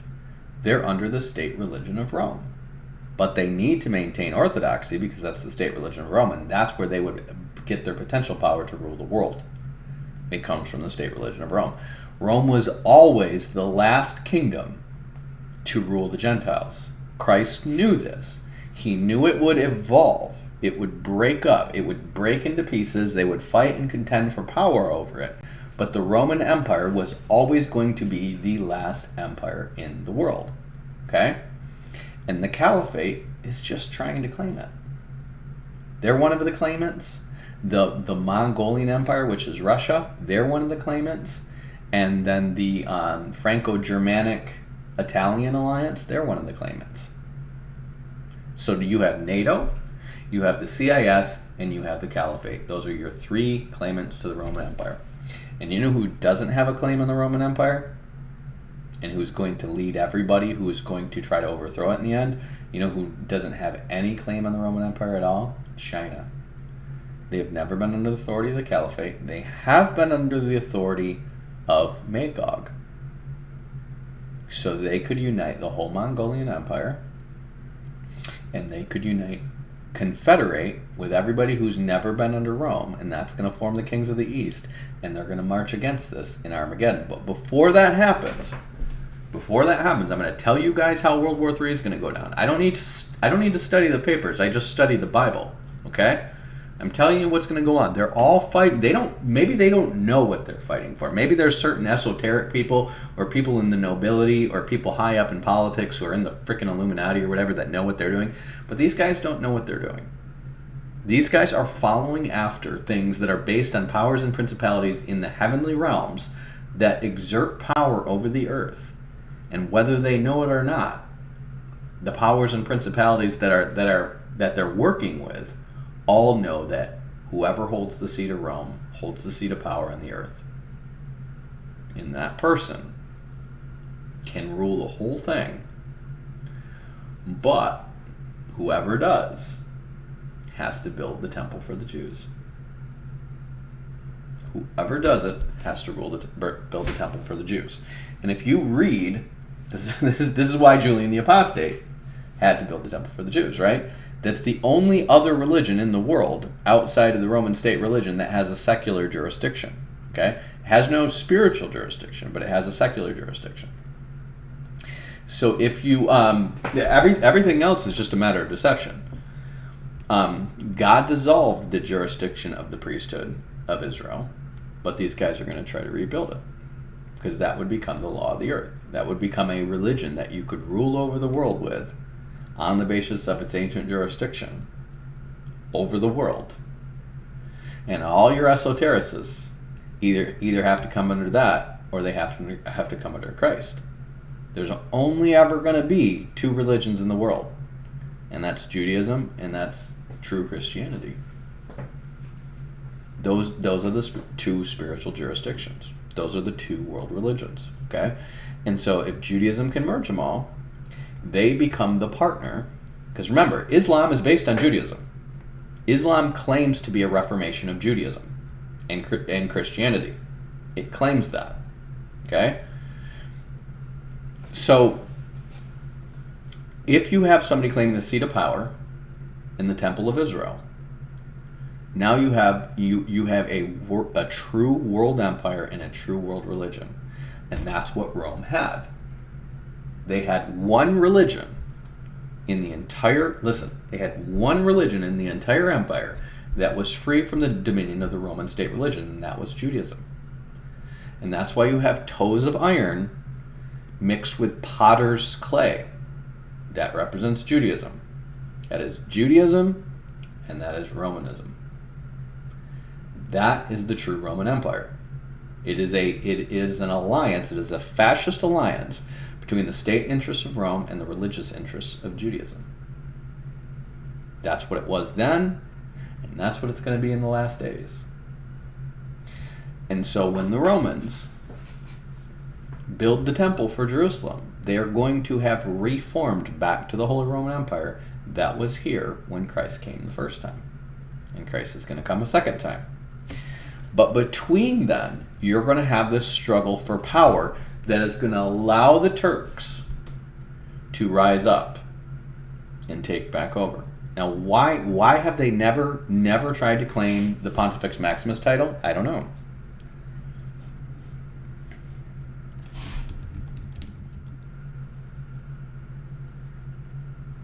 See, this is why the Pope started claiming the Pontifex Maximus title after the fall of Constantinople. And the Turks have never contended with that. They've never contended with that. They have claimed the title of Caesar, but they've never claimed the title of Pontifex Maximus, which they legally could. If they're the true Caesars, they can claim that power, and everything else would fall under their spiritual jurisdiction. Okay? When are they going to do this? I don't know. But this is what I'm going to tell you. This is in the Epistle of Barnabas. Barnabas makes a claim. In the Epistle of Barnabas, this guy, who is the real Barnabas, made a claim that Jesus said, this is what he's claiming came out of Jesus' mouth, that the same people who tore down the Catholic, or tore down the Temple of Jerusalem are going to rebuild it. And there were legions that tore down the Temple of Jerusalem that came from two places, Macedonia and Pergamum. Okay? Pergamum is literally where it says where Satan's seat is. Okay? Pergamum.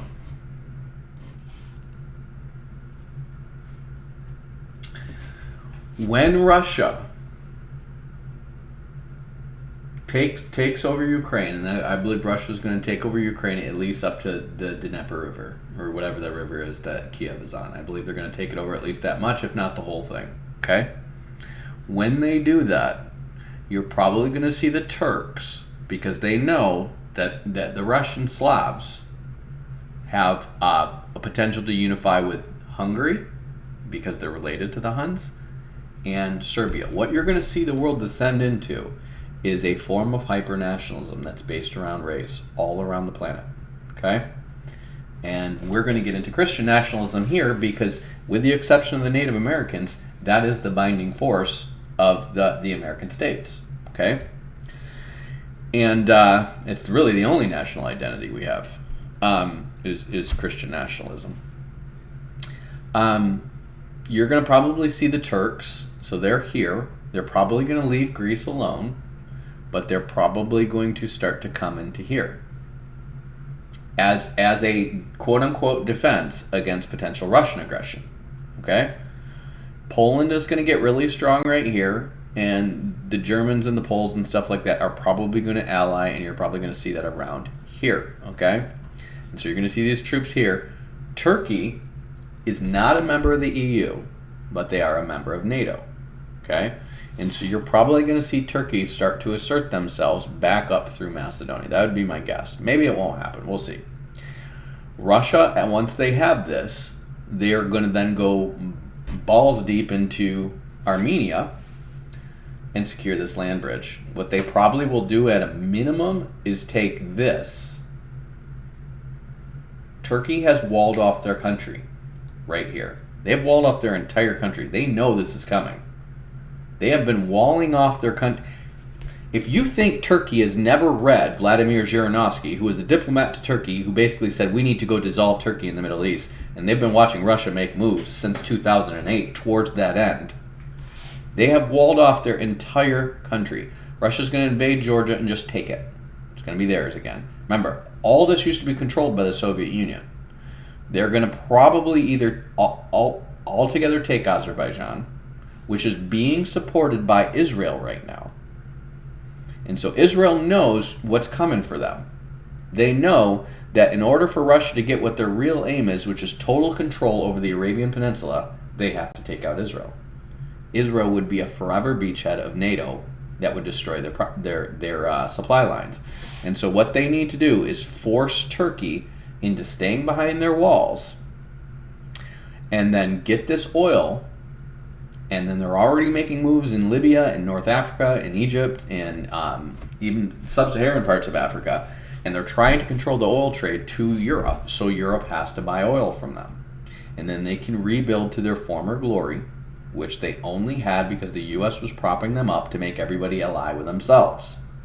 Okay? But now they're going to try to get it for real by getting what the U.S. had to make themselves so powerful, which was OPEC, which was their alliance with the Arabs and propping them up in power. And Russia is going to try to take that from them. And you're having all these people join BRICS right now because they all see it coming. Saudi Arabia has joined BRICS. They see what's coming. What they're doing is they know America's falling from power. The whole world knows America's falling from power. And they're all, none of them, no one, literally no one on planet Earth is going to come to the U.S.'s defense. Nobody, when this stuff starts going down.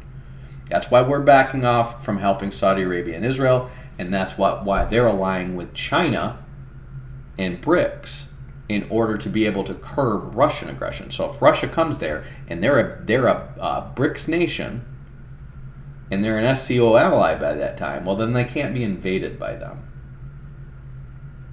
Because they would have treaties with them instead. They would have business deals instead of being just overthrown. Okay? So they're already cozying up in that way, and Israel knows this. And Israel is trying to get all of NATO to band together in this defense.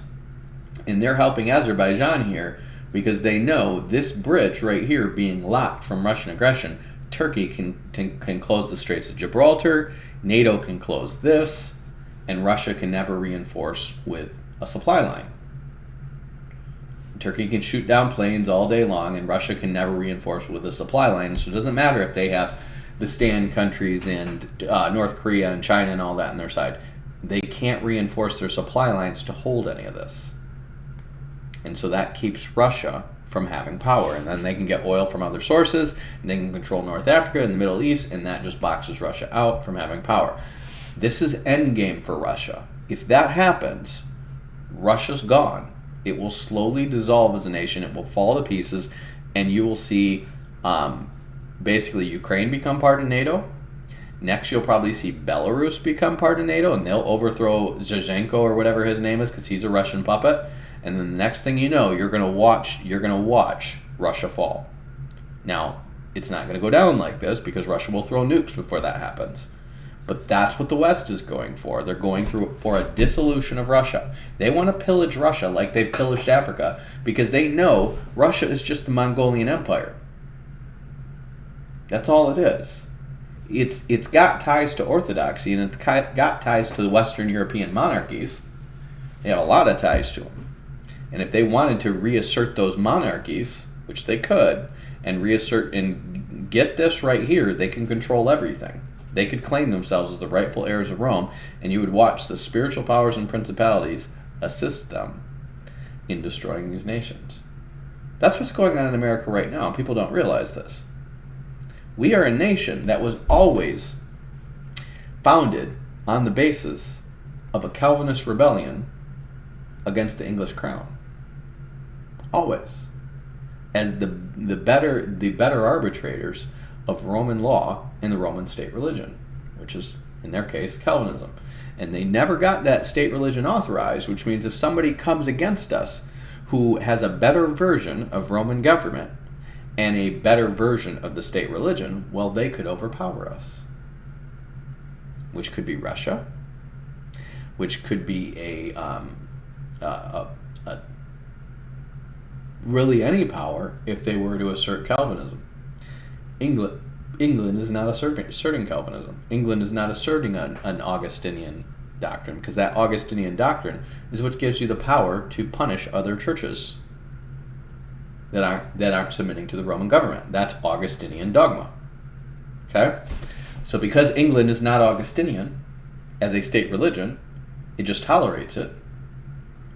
It can never regain that power over us. But if it does, if England becomes a Calvinist state, it can regain that power over us.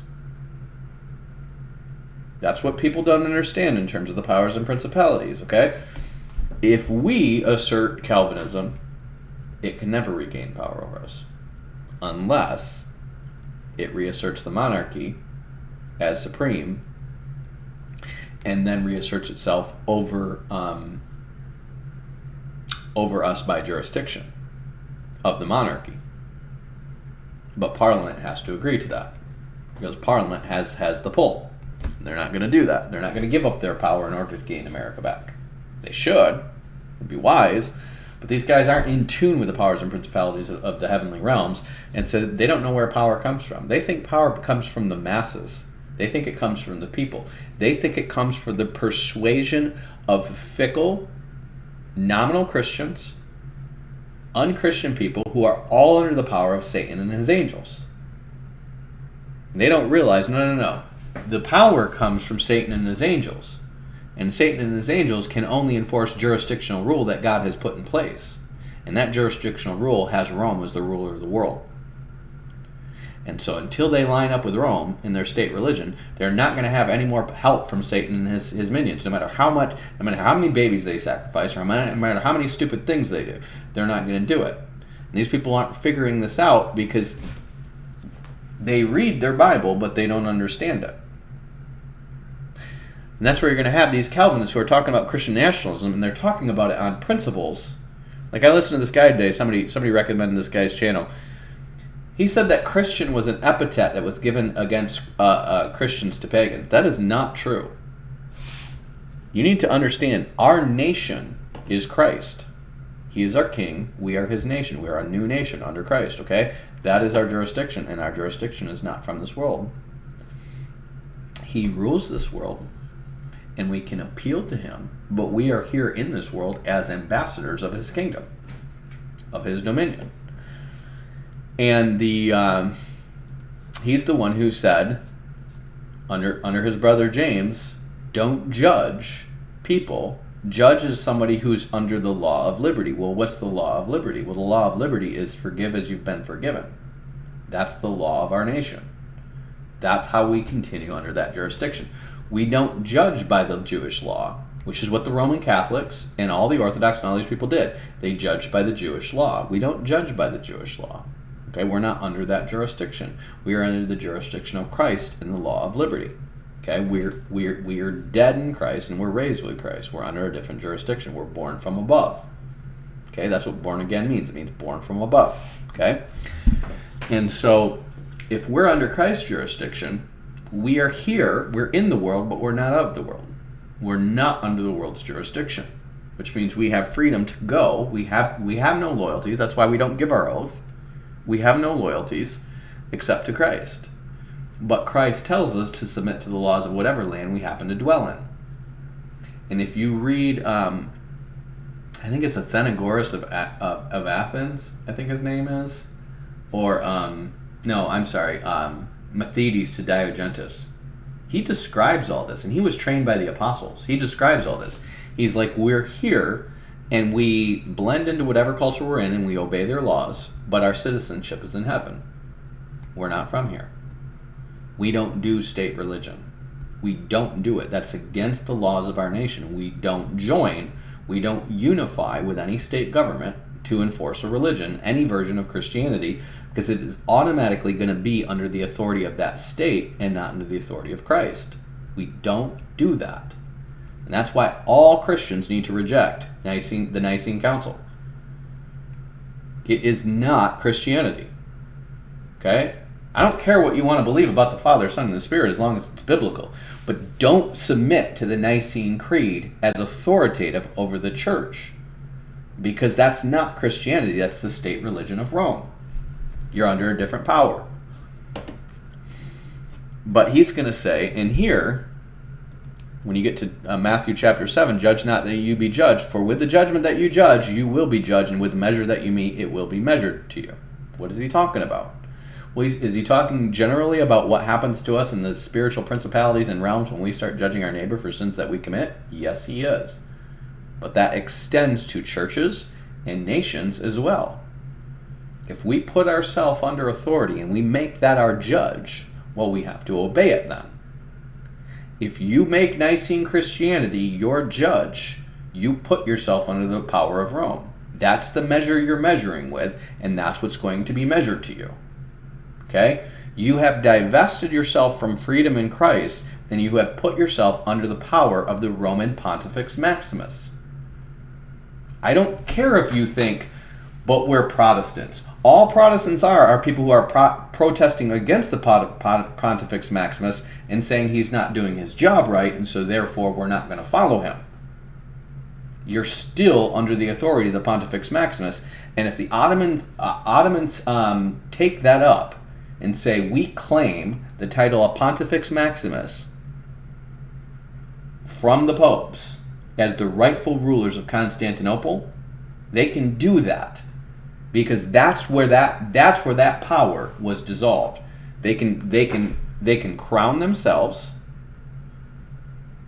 They could force the archbishop to crown them and do it under the authority of the church, or they could just crown themselves as the authority of the Ottomans and say we're the kings of the Roman Empire. We're the czars and we're the Pontifex Maximus. We have that authority. And you would watch Rome's power and influence in the world dissolve like that.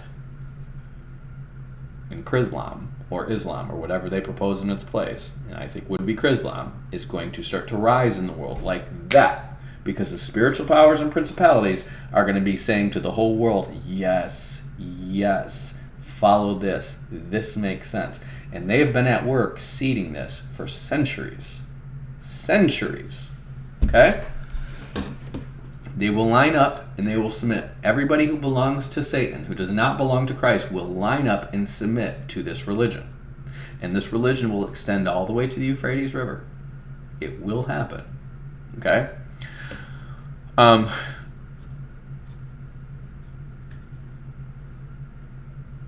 So this is why, and this is very important. Remember, he says right here, judge not that you be judged, for with the judgment you judge, you will be judged, and the measure that you measure will be measured unto you. Okay? What does Jesus say at the end? Remember, Jesus is giving you, this is the royal law that James is citing in his epistle. Okay? This is the royal law. This is the law of the kingdom. He says,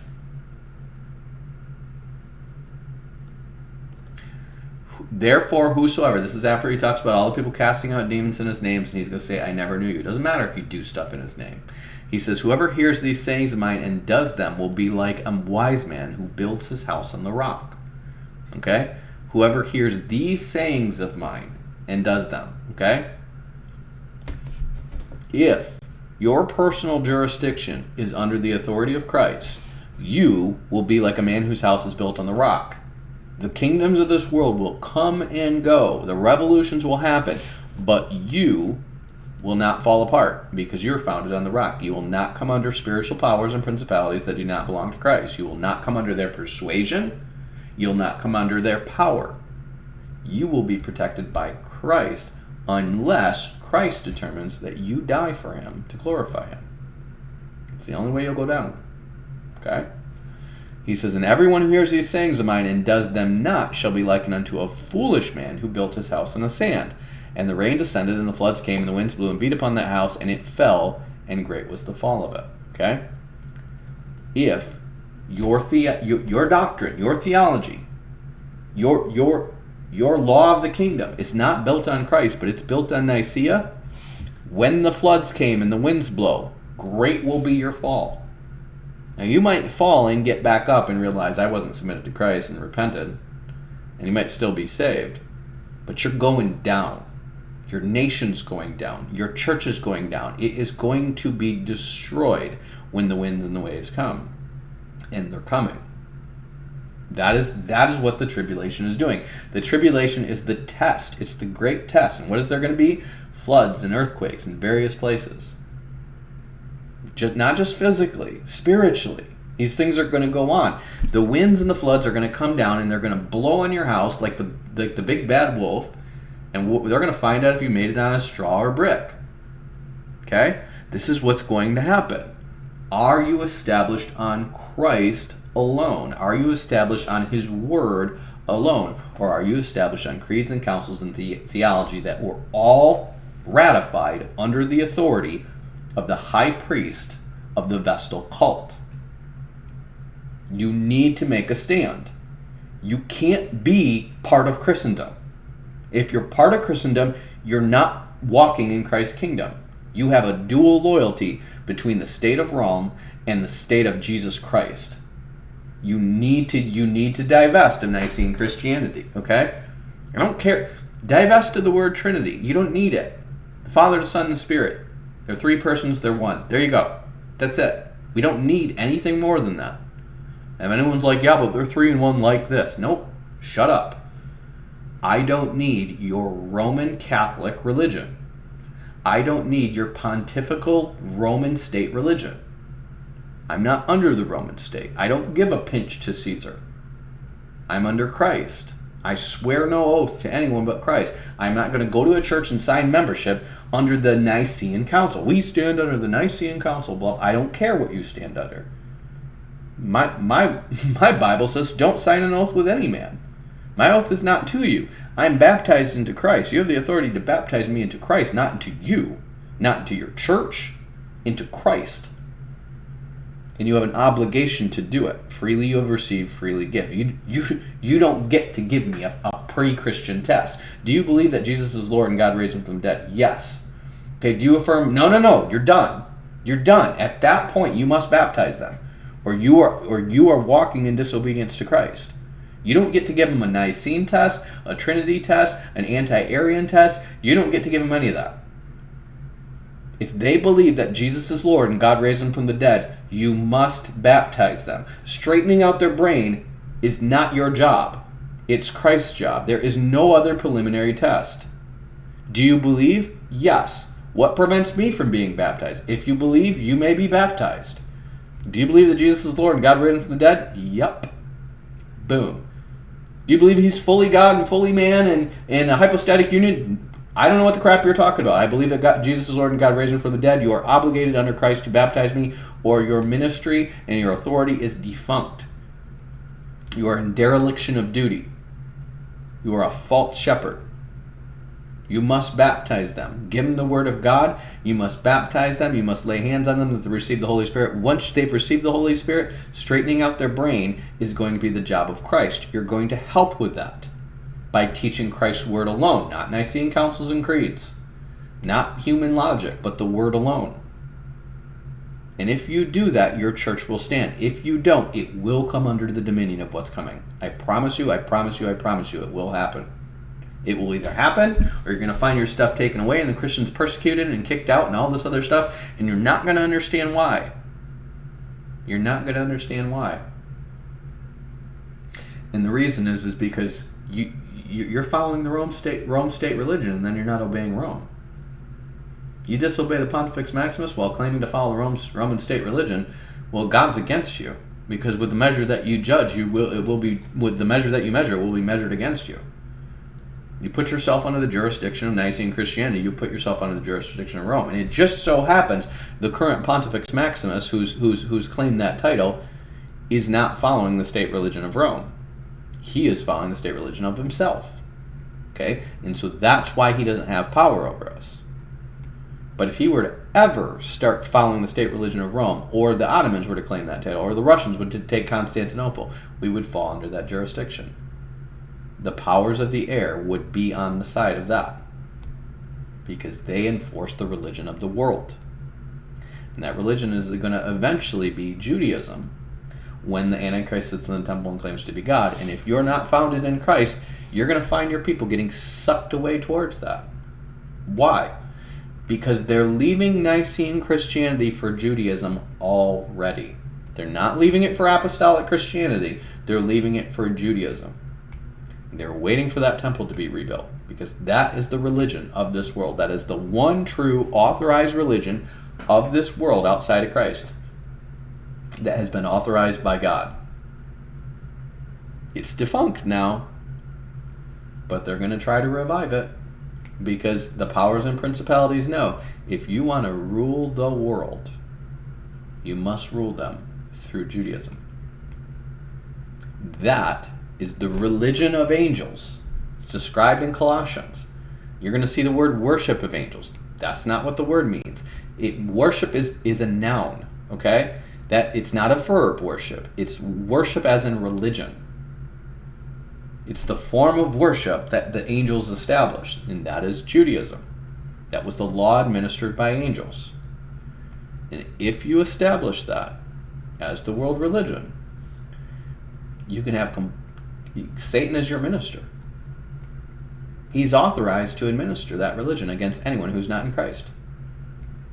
And you can do it.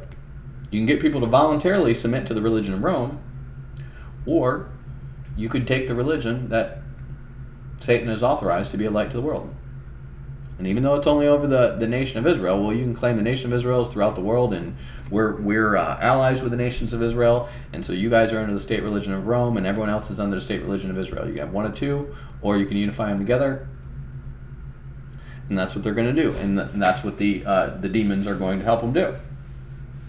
So this is a lot of ramblings. I'm not trying to be authoritative here. I'm trying to just digest thoughts on this stuff, but this is what I'm learning, and this is probably going to be my next book after I'm done with this Rightly Dividing book, because it's too much to get into in this book. This book is mostly talking about church history and where all the denominations come from and why it's going to turn back to Christian nationalism here in the States. There's a lot more study I would need to do on Scripture to understand this history of powers and principalities and how they have worked in the spiritual realms as is accounted in Scripture. And so I don't want to be overly authoritative in this. I don't want people to think that I'm putting this out there. But what I am putting out there is this: Russia is going to try. They are going to succeed with Ukraine. They are going to succeed because the powers and principalities are on their side. They're both Orthodox, okay?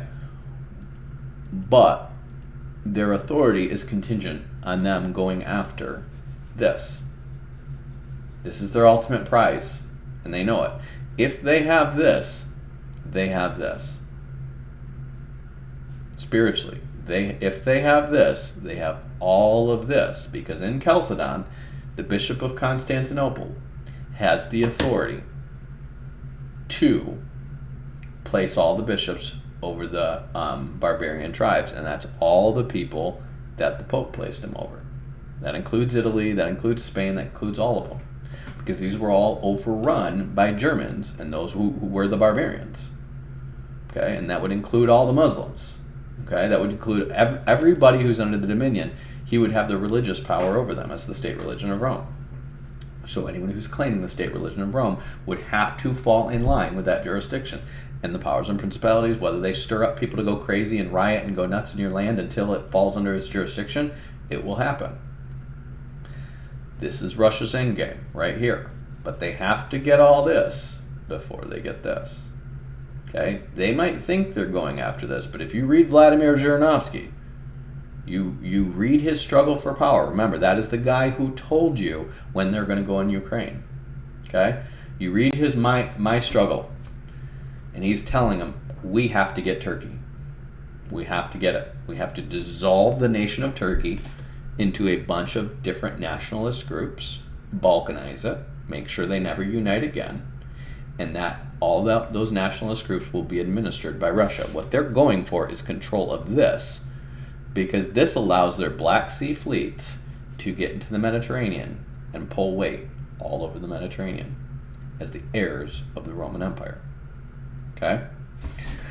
So, that's a lot of stuff. A lot of it probably seems like nonsense, but I'm just putting that forward for you guys. I want to hear your thoughts, or other people you guys think I should interface with on this, because this is a forming, I guess, a theory of biblical doctrine to just understand how this ties in with global politics. But the big theory I'm saying is that Rome never died. It's just shifted forms. And I'm going to attach this to my the Downfall of America series, because that's what that's all based in, okay? It's just competing interests for the title of Roman Caesar that have persisted in the world, okay? And the final one that's going to get that, the one who's actually going to claim it, is the Antichrist, and I think that's going to be from Turkey. I think it's going to be a Turkish leader who's going to be anointed as Caesar and as Pontifex Maximus. Or the false prophet is going to be anointed as Pontifex Maximus, not the Pope. Somebody else who is anointed as Pontifex Maximus. And then that person goes to Israel. I don't know how this is going to go down exactly. I just believe it's going to go down. Maybe it's going to literally be... maybe he's just going to claim the Roman power. And because of that, he is going to claim the new state religion. And that state religion is going to just make all this fall in the line. And then he is going to allow Judaism to exist as a separate thing, just like the Romans did.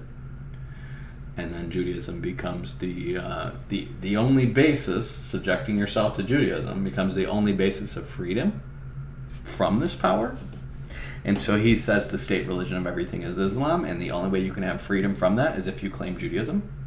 If you claim any kind of Christianity, if you claim real Christianity, you have a right to die. If you claim Nicene Christianity, you are under his authority. You're under the authority of Islam. And then he allows the Jews to have a separate religion like the Romans did. And then all kinds of Christians are going to become Jews in order to save themselves from that power. I don't know exactly how this is going to go down. That's how I suspect it will go down. So, hope you guys are blessed by this. I don't know if that's going to be a mess of thoughts, because again, I'm just free flowing here.